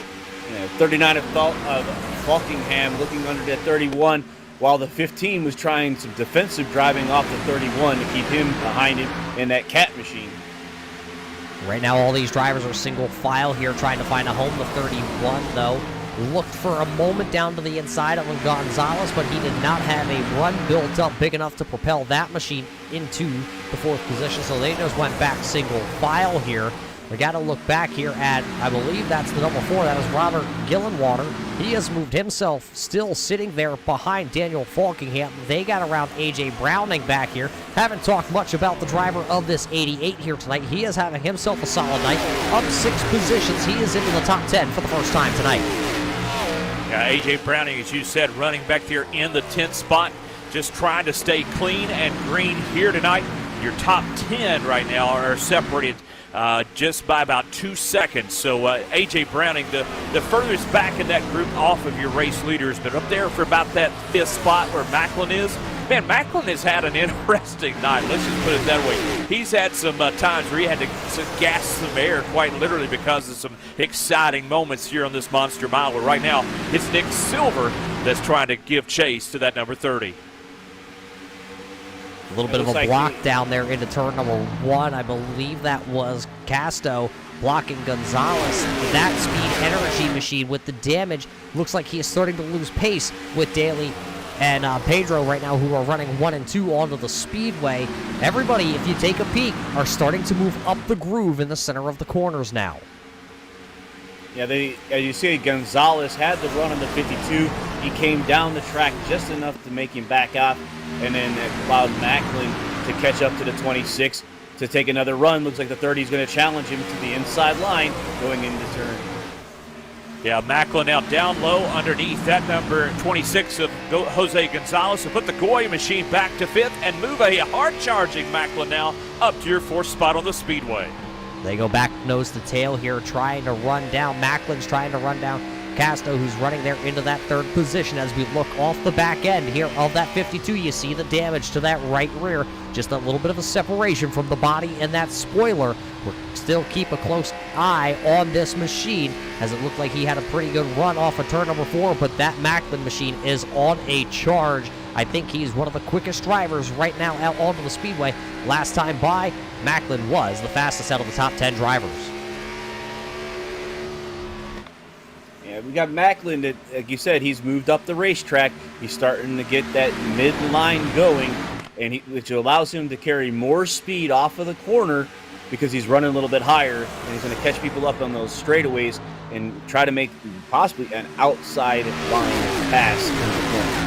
Yeah, keeping those RPMs up right now, helping him down those straights, and that's where he's been making up a lot of time here in this run. You watch him drifts up maybe a half a lane higher than your top three, tries to gather that run and run it down the banking just a little bit to get those RPMs up down those straights. So right now running in the fourth spot, last lap by a 23.6. It's been alternating between him and Byron Daly, two of the faster cars in your top 10. Right now running here onto the track. Last driver that is still running currently back into the 19th position. This is Kevin Brown. Remember, Brown was up inside at one point, inside the top 5. I believe he was running as high as 3rd at one point. Now he is back here into the 19th position. He is 2 laps down. Guys, I didn't see what happened to the driver of this 93. The car doesn't look tore up or anything. It just looks like now it has fallen off the pace. He said his last lap was almost 24 seconds, which is half a second off of the pace here. Not sure what's happening with Kevin's 93 Chrome car here, with just not having a good night, I guess. Well, right now, looking at that number 15 of Nick Silver right now, he's trying to make the chase on Jose Gonzalez. Gonzalez right now, that Goy machine, looks like the handling maybe starting to go away just a little bit on that Chevrolet. So Nick Silver, Brian Fallon, some of those guys, especially Falkingham back there, would love nothing more than to take that spot away. Now, guys, we're over the halfway point here tonight, John. Something we didn't talk about much is we see the 14 looking to the inside here on Gillenwater. Almost contact there. Guys, we didn't talk about it at all. Tonight is the season opener, and we've seen some really good racing. But, John, there is also a chase at the end of this. So you win here tonight at Dover, and you're in. You don't have to go to Daytona next weekend or Darlington on week number 3, Richmond, Bristol, Vegas. You're already going to be locked in to that chase. Oh, yeah, there's a lot to gain by picking up that win here tonight. And, you know, the second segment, Pedro Mojica was your points standing leader in that second segment. But all that is said and done. I mean, this is a whole brand-new ball game. This is like overtime, basically. And then going into those playoffs, you set yourself up, like you said, for a good spot. So still a lot left to earn here in this event tonight. While we were talking, Macklin made the pass on the 52, put him up to 3rd position. So there's that strong number 30 Lung Force Toyota entry here tonight, moving himself into the 3rd spot, putting Castro back into that 4th position. Gonzalez right there, Nick Silver, still everybody right there between, I believe, what is that? I believe that's what, 9th all the way to 1st, all within just 2 seconds of each other. And 10th, Gillenwater right now, he's also actually hanging right there. So your top 10 all within 2 seconds. A little over that now after we're done talking about it, but I mean, your top 10 at this point, one person makes a mistake at the front of this field, it could take the whole top 10 with them. You know, what's interesting to me right now, I've been watching Byron Daly the last couple laps. You know, Pedro Mojica has done a good job kind of sticking with them, and just looking at those top 3, they're all right in that 23.7 range and have been for the last few laps. It doesn't seem like those guys are quite having the fall off that some of your guys, say from about 5th on back, are having. But Macklin has been right now the guy who's made up the most money in this, most space in this time period. But Daly and Mojica have just been awful consistent. Yeah, it looks like Mojica, you can watch and listen to his car, that he's using that draft to take the corners. He's lifting a little earlier and allowing the 06 to pull him through the corner and then getting back on the throttle, helping him to save that tire. So look for him to make a later pass, probably in the next 5 or so, on the outside or the inside of the 6 gives it to him. So what you're saying there is turn around is fair play, right? I mean, because we saw Daly do the same thing to Falkingham earlier on one of these longer runs. So basically the same thing could be getting repaid to him, right? Basically, and Melkin, I think, is pushing his car a little bit. Macklin is pushing his car to get into the draft here. He's like on the edge of it, so he's probably catching a little, but he's not quite there yet. But I think the 90 is in the best spot to have that long run in there. Look at him. Look at that inside line. If the 06 gives that open one more time, I think he's going to shove it down in there. You really got to protect that inside lane right now if you're Daly. Mojica does have the faster car. Is it because he's sitting back in the draft here tonight at this concrete jungle? Or is it just at this point he has saved more tires running in that second spot? We're going to find out. We're closing in on just 80 laps to go here. We're going to need at least one more pit stop. I believe, John, it's just going to be one more stop here tonight. Yeah, I think you're exactly right. And once you make that final stop, bring it down to the 10th of your pit crew. Now, if it's under green, man, there's a lot of time, guys. Dover is not the easiest place to get on and off pit road under green flag conditions. So if we were to stretch this out to that point, this could really be a difference maker. Don't you believe, Harold, who's able to come down pit road in and off pit road safely without getting a penalty down on pit road? Who's able to could really play a great amount of into the finish of tonight's event? Yeah, the one thing about simulation racing that I've noticed is the lack of drivers practicing getting on and off the pit lane. And that sometimes, especially in a race like this, where we're going to have, it looks like we're going to have long green runs towards the end of the race, could break you. Because if you get in there and you are 5 seconds off of the pace, you could lose all, like we said, there are only 2 seconds between the first and the 10th place car. You could go from first all the way to like back in the 13th position because you had an issue getting on the pit lane. Yeah, one driver, remember earlier in the race, Falkingham, that blew the tire, tried to come to pit road, ended up spinning out that 39.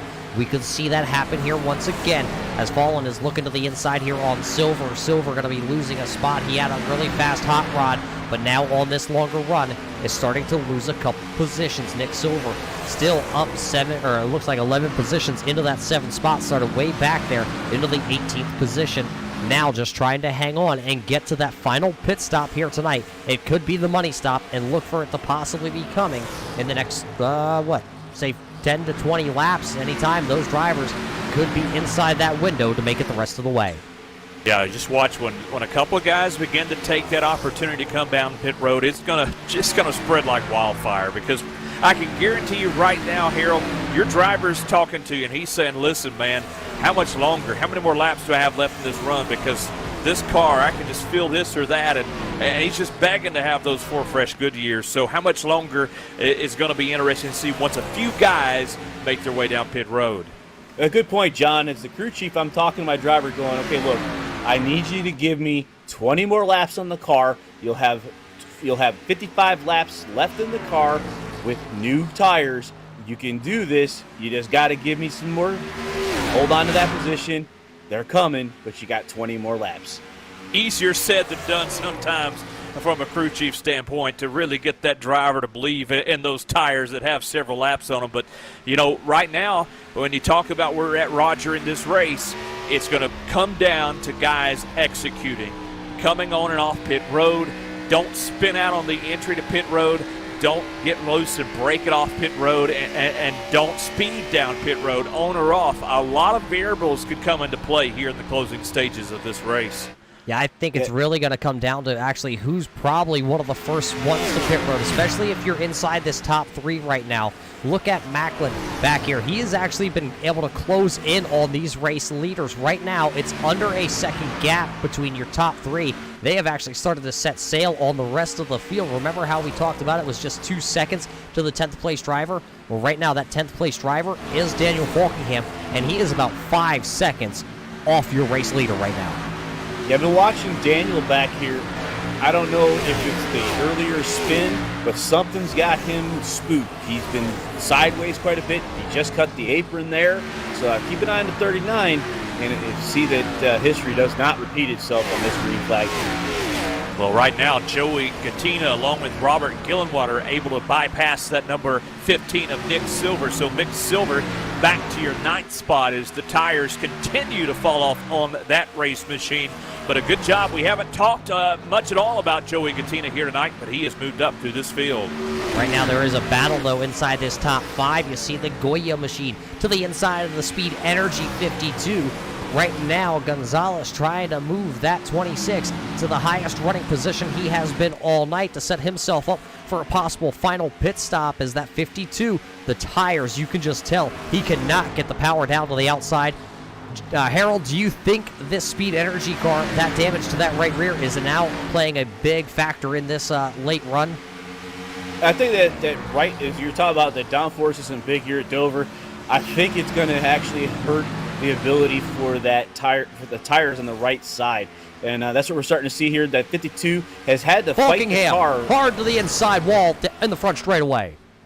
Yeah, Falkingham is going around on the front straightaway, and that car has stopped, and we are under caution. Just kind of watching that car. Same thing that happened the last time, guys. Coming up off the turn there, just broke loose and could not gather it back in. Slapped the outside retaining wall, then slid down on the inside retaining wall, coming to a stop. So 39 of Falkingham, as you'll see on the replay in just a moment, his night has gone from good to bad to just outright worse. Yeah, let's take a quick peek back here on this replay tonight here. Daniel Falkingham going around on lap 132 out of turn 4. You saw the wiggle in the center of the corner, and then he chased it up, and then it was just goodbye, good night. He could not catch it here. Miles reached out. Miles is going to claim another one. I believe we have another camera angle of this, I'm being told. Let's a little late on that one. We were definitely talking about that earlier, saying that he was having issues coming off of that turn. And here, he looked like he was in the outside wall, probably jerked the wheel to the left, and that's all it took.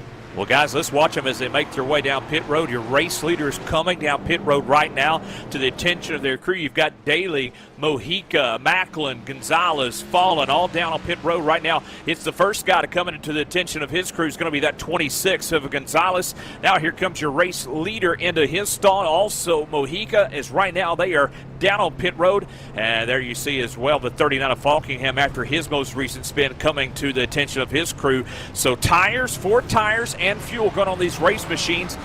Here comes the 26 of Battle Off Pit Road, going to go straight to the 06 of Brian Daly. It looks like, from my vantage point, Mojica out in second, and it's on from there really close. Yeah, it looked like we might have had a couple people take the tires. This is a 30 car. I want to keep an eye on him. Yeah, I was just going to say, look at Ricky Harden. Right now, we have not talked about Ricky at all in this number 15 machine. I'm taking a peek at it right now, and actually, he's going to get socked with a penalty. Too fast exiting pit road. So the Sportsman Guide machine, number 15, will actually tag the rear of the field. He only took 2 tires, guys. It was only a 7-second stop for this number 15. Now that you have a penalty, though, John, do you just come down and put the other tires on the left-hand side of this machine? Yeah, you can definitely. The crew chief right now slapping his legs in anger after that penalty coming off pit road. Thought he had a good strategy in play, and now just come on back down pit road. Let's put 2 more tires on that race machine, and let's settle up for this end run. But the guys right now that are going to settle up, I mean, this caution, guys, was a welcomed thing for guys like Daly, Mojica, Gonzalez. Macklin lost a spot here in this battle off of pit road. He'll fall back to 4th, but Casto probably, of all your top 10 right now, Casto was the one that needed these fresh Goodyears, because when you've got that damage on the right rear, those 4 fresh Goodyears will kind of make up a little bit for that damage for a while. And let's see, how many sets of tires here have they taken at this point, Darner? Because that's going to be something to look at as these last laps come into play. Well, the way looks like the leaders still have a set, and I believe that's what they're going to want to keep. This will be the last set. Now, what's going to be interesting is if we do get a caution in, say, 20 laps, to see who takes tires then. Oh, I guarantee you, Roger, if I'm not in the lead and I have an opportunity after, say, 15, 20 laps to put fresh Goodyears on that race car, I'm screaming at my crew chief, get me 4 fresh Goodyears, right? Oh, absolutely. You got to come down, like you said. Think about the game of basketball. If you have a timeout and you lose at the end of it, what were you thinking? So you got them. You might as well use them here tonight. You can't take them with you next week to Daytona. It's going to be a useless tire. So use them here tonight and show Miles who's better. I think we might see two tire stops if it's within the next 20, 25 laps. If it's towards the end, then there'll be some more 4 tires. But there's going to be people that are going to be gambling with positions on the track that maybe are further back in the pack. That, like what we said with the 15 car here, who was caught speeding, tried to go from the back to the front and was caught speeding. So you look back there, maybe a guy like a Robert Gillenwater, who's been around the top 5, 6, 7, 8 spot. Maybe a guy like that takes a gamble with 2 tires towards the end of this event. But either way, drivers right now love something, and that is the fact they have 4 fresh Goodyear tires underneath their race machines, and they'll get an opportunity to prove themselves once more here around the Monster Mile. And Roger, in these closing stages of the race, when you've gone this far and you've had a good night, just don't make a mistake. Don't slap that outside retaining wall. Don't take something away from this night that you could have had by just not considering everything that's coming into play. Yeah, and you talked about it. 2 tire stops may come into wishing here in a little bit, but we're going to have to keep an eye on things like that. But you also said it earlier in this race. Cautions breed cautions. They have already opened up the shed down on the infield where they hold those big checks, because we're over that halfway point. We are closing in on writing somebody's name tonight on that check, and that's going to be deposited into who gets into the chase this season. 137 laps will be officially in the books here tonight for the Sim500 Coastal Safety Auditors Cup Series season opener tonight. It's been a wild one, 5 caution flags, and you know what? We have not seen the big one just yet. We've seen the 90 and the 31 having connection issues. The 31 more than the 90, though. Not sure how that is. Hopefully it'll clear up once we get to racing. But I wonder what the 6 is going to think. The 06 saw how the 90 was able to draft him and basically challenge him at the end of this green flag run. You're going to have to do 62 laps on these tires. So be considering that on the way to this green flag start. All right, folks, strap in and hold on. We're going back green flag racing. A good start once again for Byron Daly there. He puts the gap between himself and Pedro Mejica and Brian Macklin and try to take that to the 3rd spot away from Jose Gonzalez. Yeah, it's not going to work right now, though, to be Daly, Mojica, Macklin. That are the top 3 positions. Then it's Gonzalez, and then a couple other drivers back here. Castro going to get that 5th position, but the timing and scoring jumping around as that 31 machine still having his connection issues to the iRacing platform. And big moment there. Joey and Brian almost making contact that time out of turn number 4. Yeah, you guys know very well when you're that car down the inside and that car like that 31 has that connection issue, man, it makes your heart rate go sky high just for those few moments. And between Katina there and that 31 who's continuing to have some issues, you just want to get around him and go on. Yeah, the 14 is basically trying to figure out when he's cleared, because the 31 car is not there, and then it's back and it's not there again. So he's really having to figure it out. He's got nothing to gauge other than the feel of where he was the last time he appeared. So the 31 looks like he's got his connection issues sorted out, and the 14 did get the pass in. Now, John, what is worse? Having a connection issue here at Dover, where it's really tight quarters racing, or having a connection issue at Daytona next week? Oh, man, well, Daytona can be a really touchy one, because you know with those connection issues, the net coding there, if you blink at it just the right time and reappear, it can really cause a considerable amount of upset on a big pack of cars. I mean, whereas right here it may affect 3, at the most 3 or 4. Man, you could wipe out an entire field in the right circumstances with the right issue at the right time. So for him, though, I got to say, guys, you got to tip your hat. He saw what was happening on that race machine.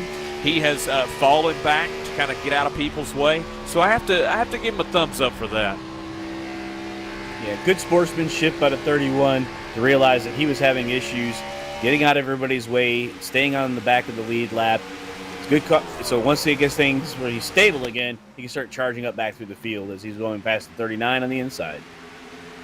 Yeah, Falkingham back out onto the raceway, and I'm wondering how much longer, though, that 39 will be able to stay out there. Remember, we saw him in smoke on pit road as pit crew did get him back out there. They only really spent about a minute and 30 seconds, actually a minute, down there in his pit box, and he's back out onto the raceway. So we'll see if he can continue on here tonight.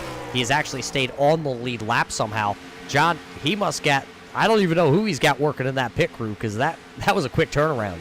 Well, somebody's walking on water down there right now to keep that car in race condition, but he's out there and turning laps, and with the type of night he's had right now, he just wants to settle this thing out and move on next week. But right now, It looks like things have settled out. Your top two, your top three are kind of status quo. Before we got this caution, a very similar setup. You had the top two nose to tail, and then third spot there, Macklin just kind of back off them another maybe 0.5 of a second. So right now it's back to that same identical formula with your top three. Then back to Jose Gonzalez there. He's got his hands full as he's just trying to run down Brian Macklin as well. Sean Casto riding along in your fifth spot. That damage, we've talked about it quite a bit on that right rear.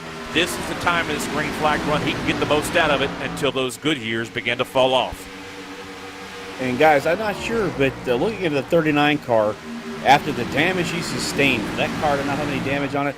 It looks like this league has a faster pair. Yeah, I'm not quite sure. I didn't actually get that passed along. You know, Harold John, it was kind of a last-minute thing here to get onto the air for the Sim500 eSports Racing League. So we're trying to see if we can get that passed along if they do have a quick repair here tonight or not. We have seen a lot of drivers like Shrewsbury, though, not get back out onto the speedway along with Campbell. Their nights were done early when they made the contact. But look out here onto the front straightaway. That is the 015 of Silver. He has gone down to the inside there. They were 2x2, and they were all scattered down the front straightaway that time. Everybody trying to hang on to him. Evasive maneuvers all the way around, guys, as they were working their way, but now settling back down, single file. Robert Killenwater, Nick Silver, Joey Gattina, all those folks right there from the fourth spot on back. Jose Gonzalez, Casto, Killenwater, Silver, Gattina, and Yoakum just trying to gather themselves back in after a pretty fun little spot on the racetrack. One of them down to the inside wall. That's the number 14, the kick-ass beef jerky machine. He just had to hang on to it. I think he got a little help there. Didn't quite see who the car was, but I believe now there's a ton of damage on that kick-ass beef jerky Sim500 machine. You had Joey Gattina come up off turn number 2. We've seen it before. That right side gets loose. He slaps the outside retaining wall, comes back down, and then gets collected by another machine. But damage on that 14 Chevrolet.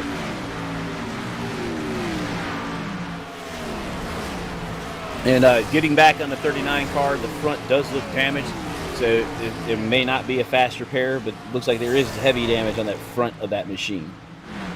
Right now, a little less damage to the front end of Daly's machine. Mojica still sitting there. Then it's Macklin and Gonzalez. This is the closest Gonzalez has been to your race leader all night long, and it's going to come here within the final 50 laps of this race here tonight at Dover. Can he find himself into the podium just yet tonight? We're going to find out because the race isn't quite over, but Nick Silver knows the race isn't over. He'll take the Coca-Cola energy machine to the inside of that Speed Energy and put him back in position. Silver now going to take over position number 6. Well, the last run we saw Silver going backwards during the run. This time maybe have an opportunity to stay or move a little bit forward. But what's really got my attention, guys, right now in your top 3 is Brian Macklin. We talked about him a lot during the last run.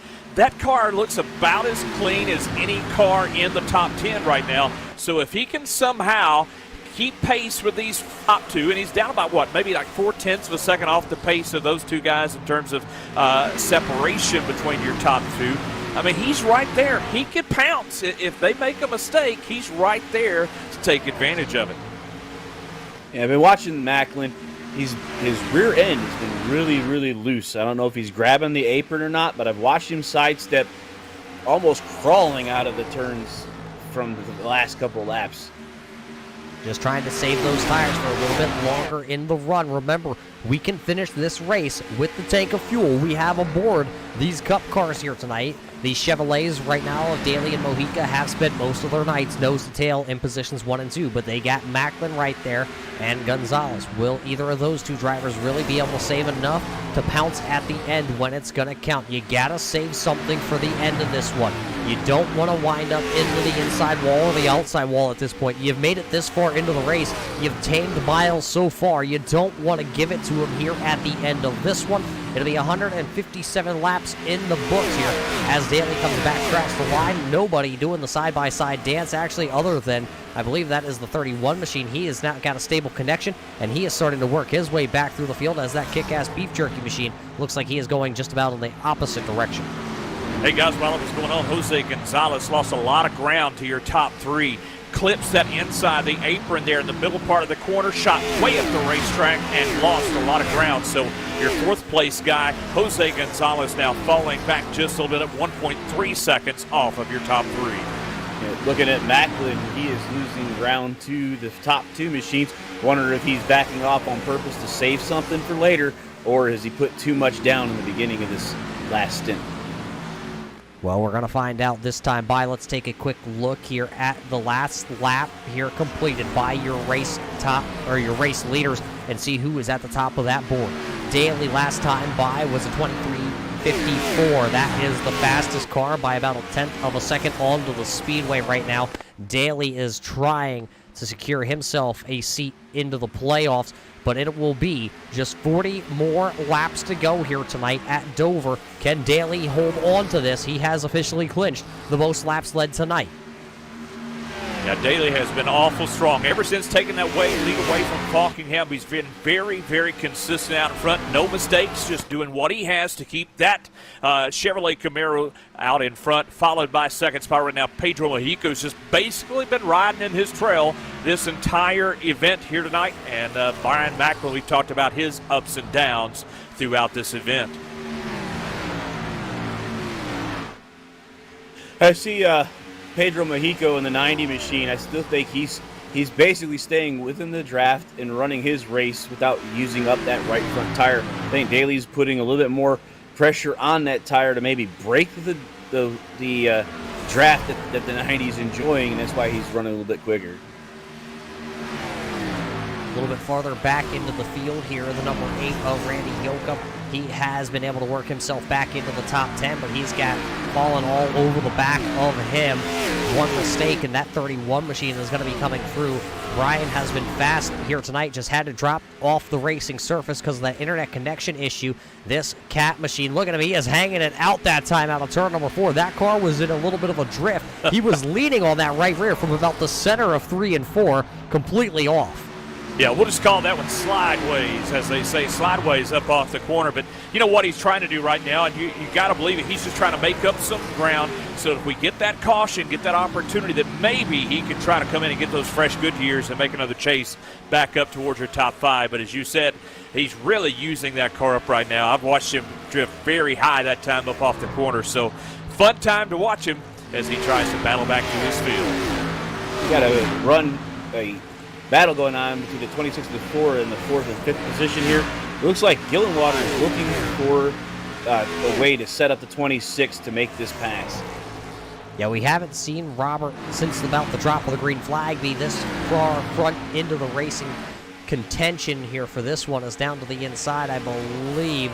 That's the 15 of Ricky Harden. He's going to go another lap down as those two tires just did not play nice on that 15 machine. He will be down pit road here, possibly to at this time put 4 tires on it, and then he will be set to go the rest of the way.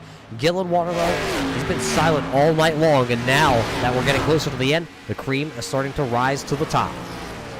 You got to believe something's going to happen here in these last 30 or so laps. Something's going to give where one of these guys is going to step up and show themselves to be a real contender as the close of this race takes place.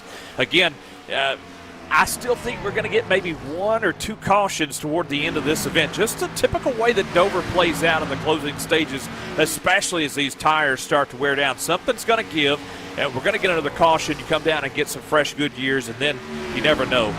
Pit strategy could really come into play. Yeah, the way these guys have been running, all of the cautions have seemed to come back in the 2/3 back of the field. So the leaders are basically going to have to be playing the strategy that this is going to be taking them to the checkered flag. However, like you said, it just so seems that there's always that late lap caution comes out, and then the crew chief throws the clipboard up in the air because he doesn't have the plan. Yeah, you don't want to get to that point where you got to throw the clipboard anymore. Ricky Harden is back out onto the racetrack after I believe his crew chief actually completely threw the clipboard into the trash can after that racing penalty, and it's really going to hurt the 15 team here tonight. They are way back into that 18th position, back out on track, but their night, unless something major is going to happen, is completely going to be down the tube here tonight. Daly, Mojica, Macklin, still your 1, 2, and 3 position drivers. They have checked out right now over Gonzalez by about 2.5 seconds as we close in on just 30 laps to go here tonight for the season opener for the Sim500 Coastal Safety Auditors Cup season, or series here. It'll be 171 laps officially in the books. Yeah, guys, we came into this race a lot of unknowns. We really didn't know a lot about what we were going to witness here tonight, but we've really seen some storylines that have been rather interesting. We've witnessed, first of all, Daniel Falkingham starting off this race looking very strong out in front. And then immediately after Brian Daly got by him, his night really turned sour. But he's still out there, still a chance at a top 15 finish possibly here before the night's over with. But it's really looking like to me as we come down, we're working lap 173, I believe. Once we see this last pit stop take place, if it happens in the green, and correct me if I'm wrong, I don't believe we've had a green flag pit stop here tonight. Well, yeah, I think we had one maybe, but if whatever, it could really come into play for these top 5. Yeah, well, John, we started to see the green flag, but it didn't cycle through because we had the car that spun and the caution came out. What I find interesting right now is the 15 car has the new rubber. He's 4 laps down, and he was dicing through traffic. I don't know about a lap car that far back being that challenging to lead lap cars. Yeah, we see him working now around Macklin, who is running into the 3rd position. But you talk about that green flag pit stop that was starting to happen. That was Shrewsbury. Talk about an up and down night for Shrewsbury. It was down, then it was up as he was cutting through the field, and then he went to be the first one to pit road. And then I believe that was the 39 of Falkingham that took that spin down in turn 4. That's what brought out the first caution flag. But Hardin is really on the gas here. He's going to try and get his lap back the hard way, and he's going to go straight to the outside of the race leader of Daly. He'll go around the outside, and he'll now, I believe, be just 1 lap down. 2 laps down. But that's what gets the driver's attention when they see somebody like that go around them that quick, and they know they've got those 4 fresh Goodyears, and it's making that much of a difference. They start crying even more to their crew chief, get me some fresh Goodyears. Look at that guy. I mean, he's 3 laps down. Look at him going by us like we're standing still. So, if anything, what Ricky Hardin has done, he's gotten everybody's attention at the difference in those brand new fresh Goodyears. So, for Byron Daly, Pedro Mojica, Brian Macklin, Jose Gonzalez, and Gillenwater, your top 5, knowing that you've got one final stop to make. They're getting a little bit more antsy about when that point is coming. It's going to be interesting because it's such an unknown for us right now when the first drivers of your leaders are going to come down pit road, and that could really change things in a hurry. Yeah, John, I just don't see 1 through 6 breaking off to go to pit lane. Wow. I think the first guy that might make that call would either be Ryan or Casto. They may make that call, but I don't think these guys up front, they're looking for the checkered flag or a yellow before they come down. Well, you're exactly right. I take that back then because I expect a caution flag. I just really do. As much as these tires are falling off and as tough as that transition can be up off 2 and 4, somebody, it just seems like, is going to make a mistake. Yeah, we have seen tire failures here tonight already at one point. Daniel Falkingham, when we had that really long run to start not really long run, but he was out there for a very long time, and he blew that tire. We could still possibly see that coming yet tonight. Right now, we're going to come get 20 to go. Last time we were on pit road, that was 1:33 for a lot of your race leaders, as Falkingham, actually, he's going to come down pit road. Well, we said about 60 to 65 laps is going to be your max on these tires. So right now, some of these guys are working lap 47 on this set of tires. I don't know. I still kind of wonder what's going to happen here in these closing stages with these tires. Well, John, I have to bring up Falkingham both times on the long run after about 50 laps seems to be having issues with the handling of his car.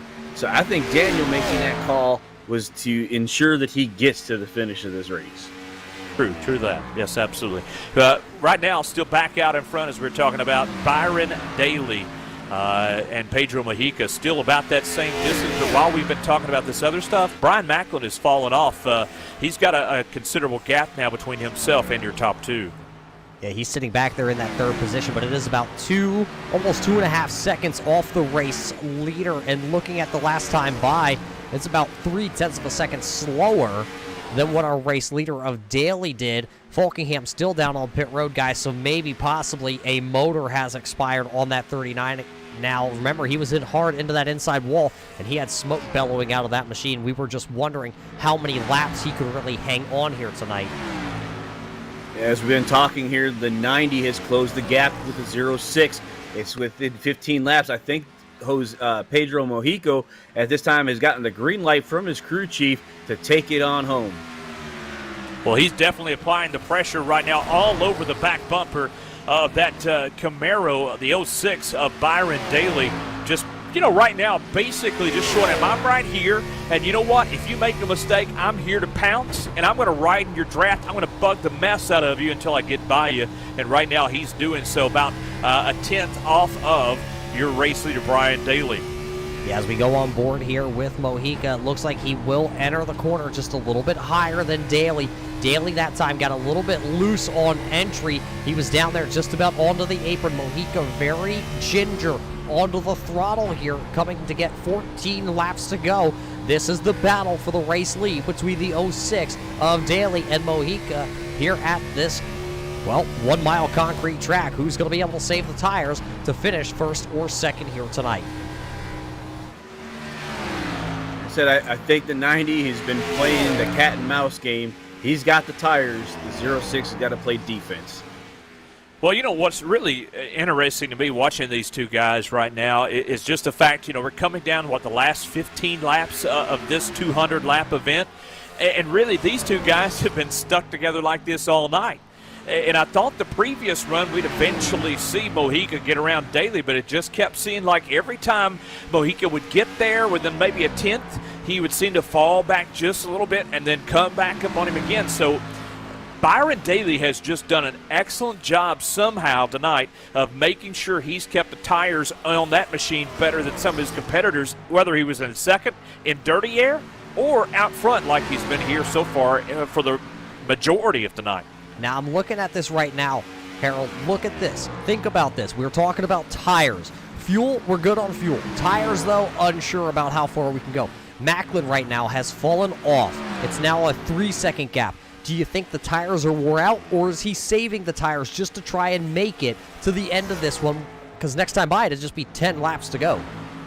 Well, we were talking before the race, 60-65 was about where I'd say the tires are over. And I think, John, to answer your question about the 90, you heat up your tires when you're trying to do that pressure and trying to do the strategy of trying to find a way to pass. The 90 backs off to cool the tires off to get the next run. As we see, he's coming up here to do it again. If he gets the opportunity, he'll take it. If not, he'll have to back off again and set up another run. Well, to what we were just talking about, Roger, you brought up the 30 of Macklin. The pace that Daly and Mojica are running, if they go to lap 66, because that's what they'll have to get to on this run, lap 66, 67, right in the area here on these tires, that is the absolute end of the life of these tires. If you're Macklin and you back off just a little bit more, maybe save those tires a little bit more than, say, Daly or Mojica, maybe they have a tire issue in the closing stages, and you pounce on that and take home the victory here at Dover. But these guys are just not backing off at all. I'm watching their times, and they're just not backing off. They're just going full tilt right now. They are definitely pushing these machines for all they got left on these tires for Daly and Mojica, because they came out of turn number 4, and you shall see how close they just came to that wall. There is just no give. It's flat to the floor. These drivers are going at it.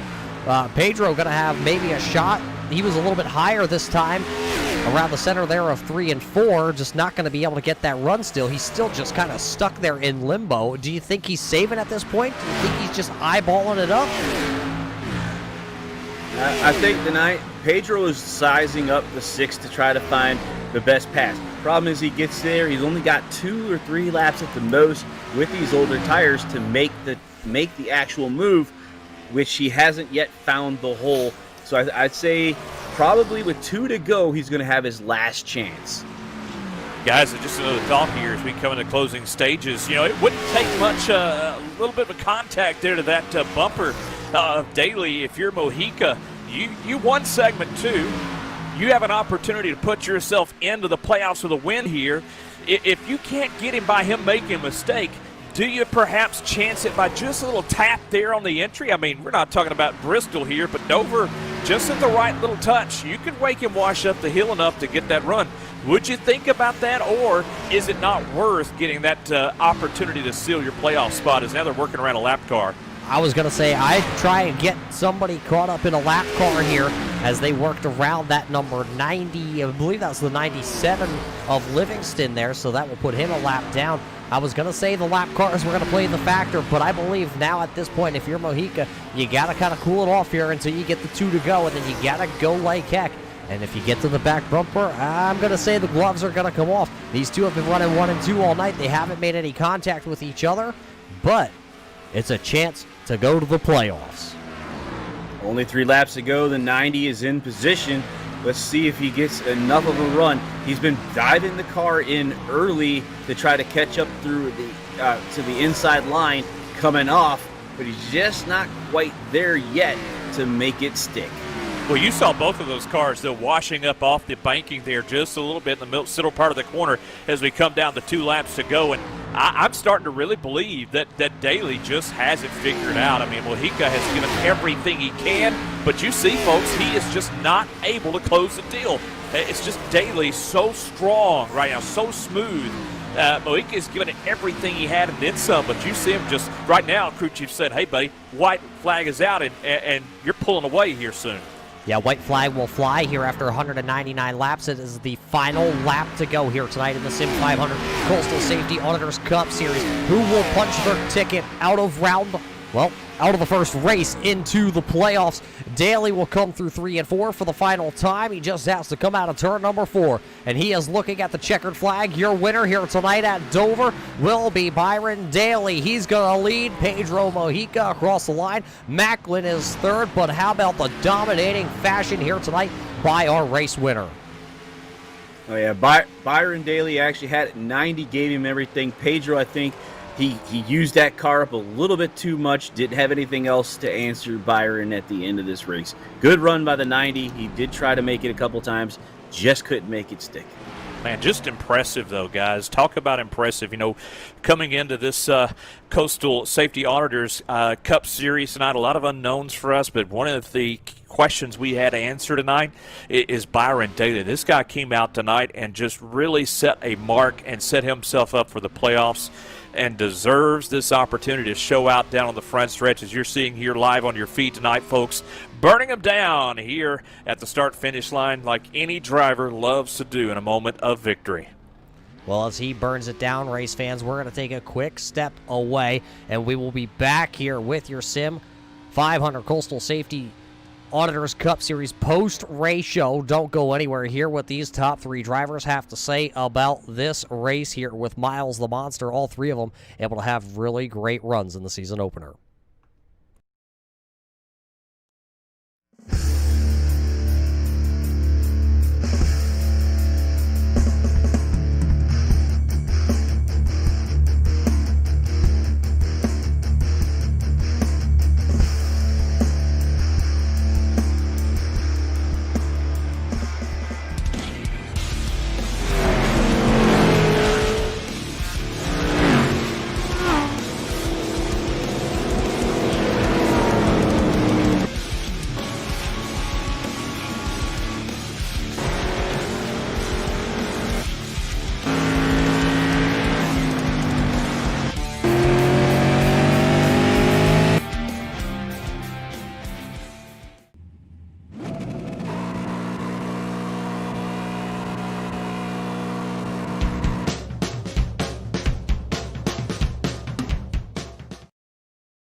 Welcome back here, race fans, to the Dover International Raceway here for the Sim500 Coastal Safety Auditors Cup Series. It is officially race 1, and it is over with 200 laps here tonight, playing with Miles the Monster, and someone has to be the winner, right? Well, we have caught up with your winner here, the 06 of Byron Daly. Byron, a great run. Congratulations in this one. You're going to be able to not just win here tonight, you've already officially now clinched yourself into the playoffs. How does it feel? How did you get this done here tonight? That's good to hear. I didn't even think about that. Yeah, the win was great. It was hard fought there at the end, racing Pedro there. It was a tire management race, just trying to make sure you didn't burn your stuff off too early, but still kind of like maintain your position. So it was really tough out there, but it was a lot of fun.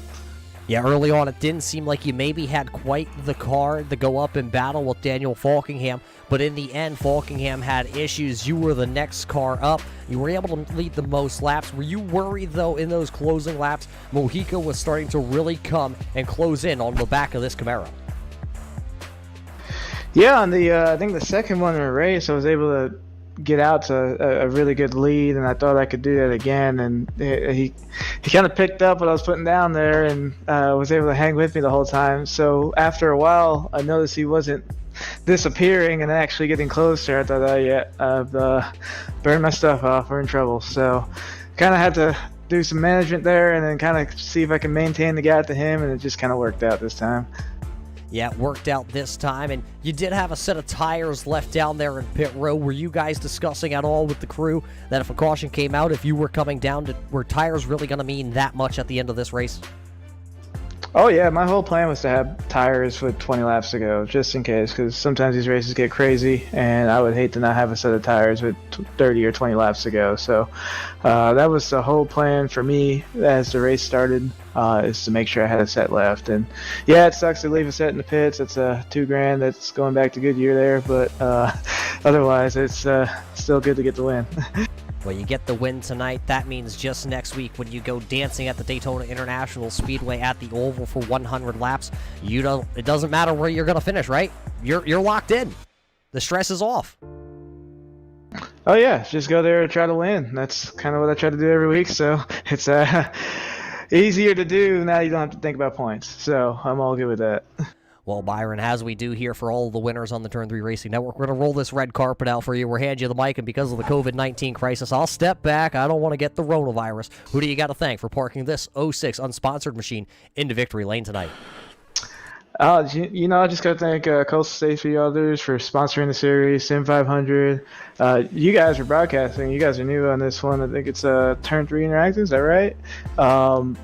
Just stepping up and putting this thing on some streaming services that we can go back and watch it, so thank you. Yeah, a little bit of a late entry for us into the game, but Daly going to be right back into victory lane where he has been used to doing. He is officially going to be locked into the championship chase. He can go to Daytona. All the pressures are off. I believe, Harold, I think you have caught up with our second place runner here tonight. Thank you, Roger. I'm here with Pedro Mojica, the driver of the 90 Chevrolet. Pedro, I was watching you and I was rooting for you there. I thought you had the tires. Looked a couple times like you made a couple runs. Can you tell us what those last 5 laps were like?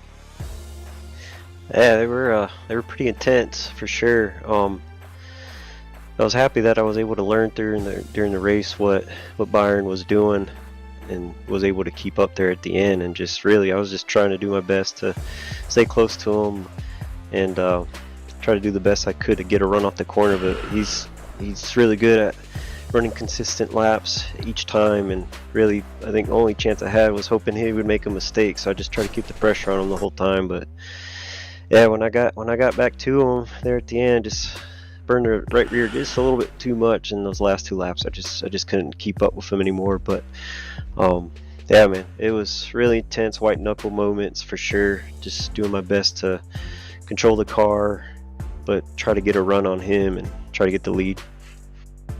And I saw, it looks like to me like you were lifting a little bit earlier, using his draft going in there. Is that about right, what you were doing in the last few laps?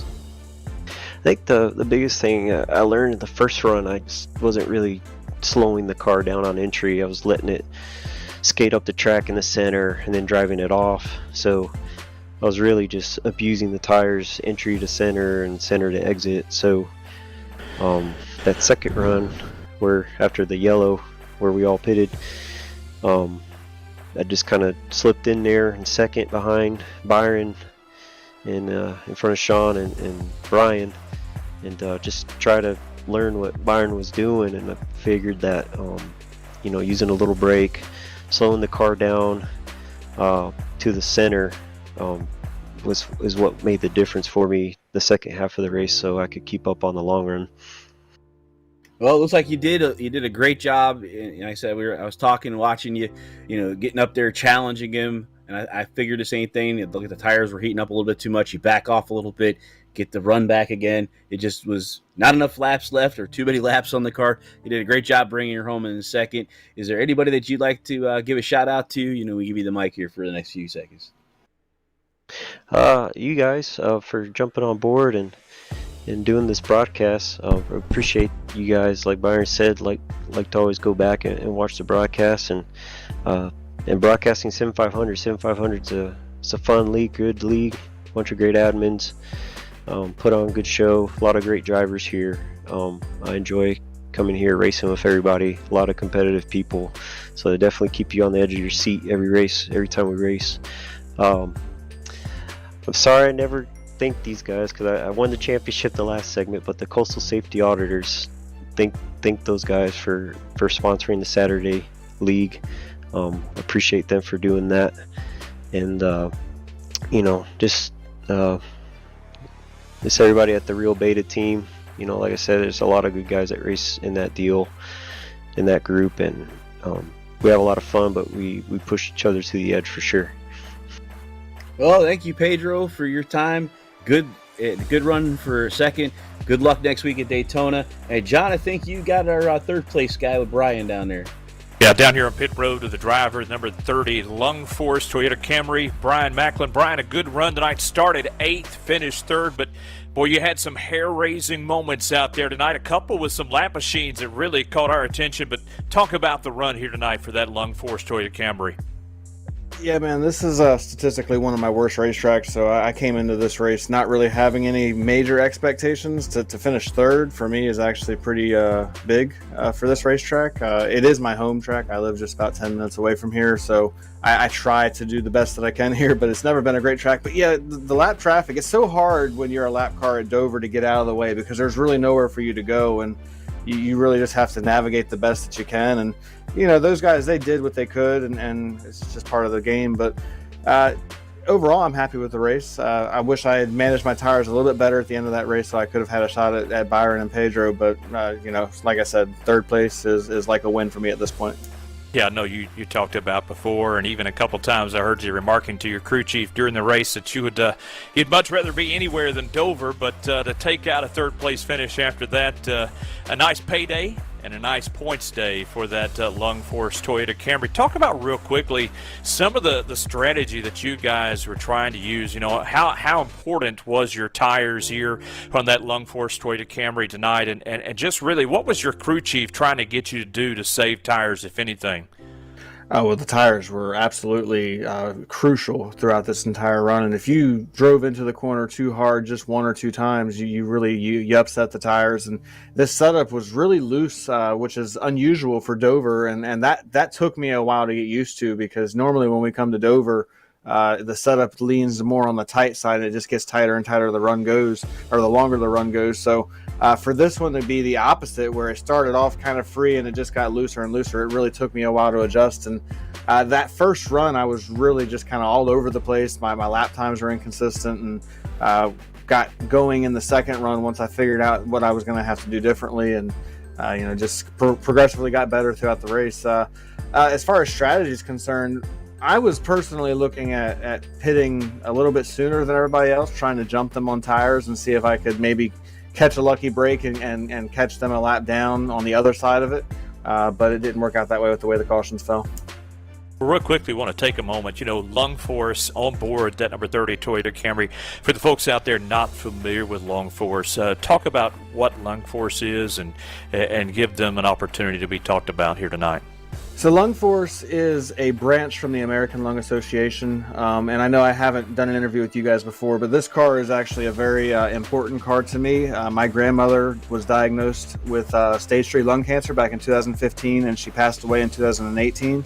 And my good buddy and teammate Trey Edson was very nice, and he painted a couple of different variations of this car for me.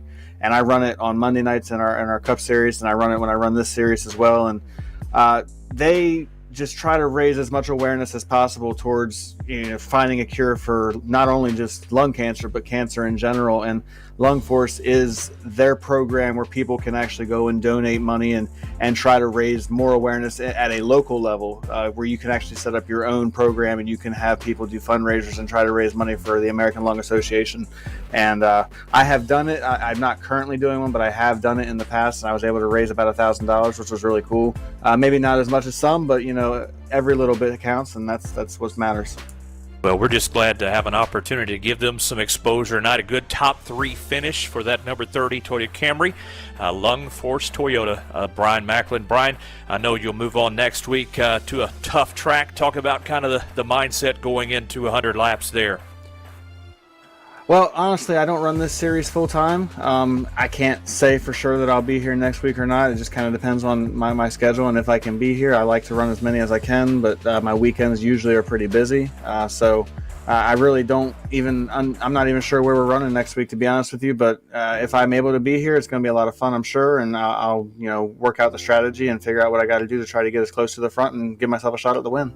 Well, Brian, we're glad we had you here down on pit road tonight as we've been catching up once again with the driver of the Lung Force Toyota Camry. Again, that's Brian Macklin, and those were your top 3 there, Roger. So top 3 guys tonight with great finishes. Again, congratulations to Byron Daly on a win tonight, an opportunity to punch his ticket onto the playoffs. And I know guys like Pedro Mujica, Brian Macklin, Robert Gillenwater, Jose Gonzalez, boy, they wish they had that end-of-night result, but a great result nonetheless. The top 5 here at one of the most difficult tracks on the NASCAR circuit.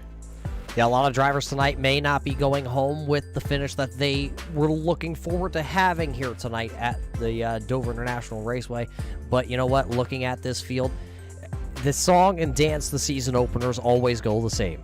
Either it's good or it's bad. The guys that had bad nights tonight, like Campbell and Shrewsbury and Runkle, they will be back next week. They will have another chance at the Daytona International Speedway. The season doesn't just stop right here at Dover. They have another shot just next week. So they'll get their cars prepared. They'll get back out there, do some testing, and they'll be back to try and park themselves into victory lane and get themselves into a chase. Harold, it's been a great race here tonight at the Dover International Raceway. Closing thoughts here at Dover. These guys, the front runners all night, they were conscious about tires being an issue. They had the plan going into the race, and I said all the cautions were in the back half of the field. Just wish we might have had more of green flag pit stops and see what these guys could have done. But a lot of good racing and a lot of challenges. It was really enjoyable watching this race. They put on a great show tonight. Yeah, great show altogether here. John, closing thoughts from Dover here going into Daytona. Well, what you got to say for Byron Daly is, like you talked about earlier, he's punched his ticket, but now going to Daytona International Speedway, the Oval. I know folks have been talking about the road course version that's coming up this weekend for the Cup Series in real life, but next week will be a wild card. Somebody is going to punch their ticket that maybe nobody's talking about right now, and that's usually the case for a Daytona race when somebody can step up and show something special. That may be the case next week, but for right now, we leave here at Dover with a great night and a great opportunity for us to witness some great racing tonight. It's been a great night for us. We came together, didn't even know one another that much before this race, but had a lot of fun with you guys and look forward to more. Well, race fans, we got to thank you all for tuning in here tonight to watch the Sim500 Coastal Safety Auditors Cup Series. For Harold Darner and John Sanford, I'm Roger Muth. We got to thank you all for tuning in. Catch the Sim 500 right here on Saturday night, back to their normal scheduled hours. I believe we were just filling in here for them. You can catch them live every Saturday night on the American Sim Network. And once again, we got to thank all you race fans for tuning in here. If it wasn't for all you race fans, we wouldn't be here tonight to bring you all the great action from the Sim 500 League. We got to thank all those guys. And, well, from everybody here at Turn 3, we thank you once again. And we hope you all stay safe during these troubling times.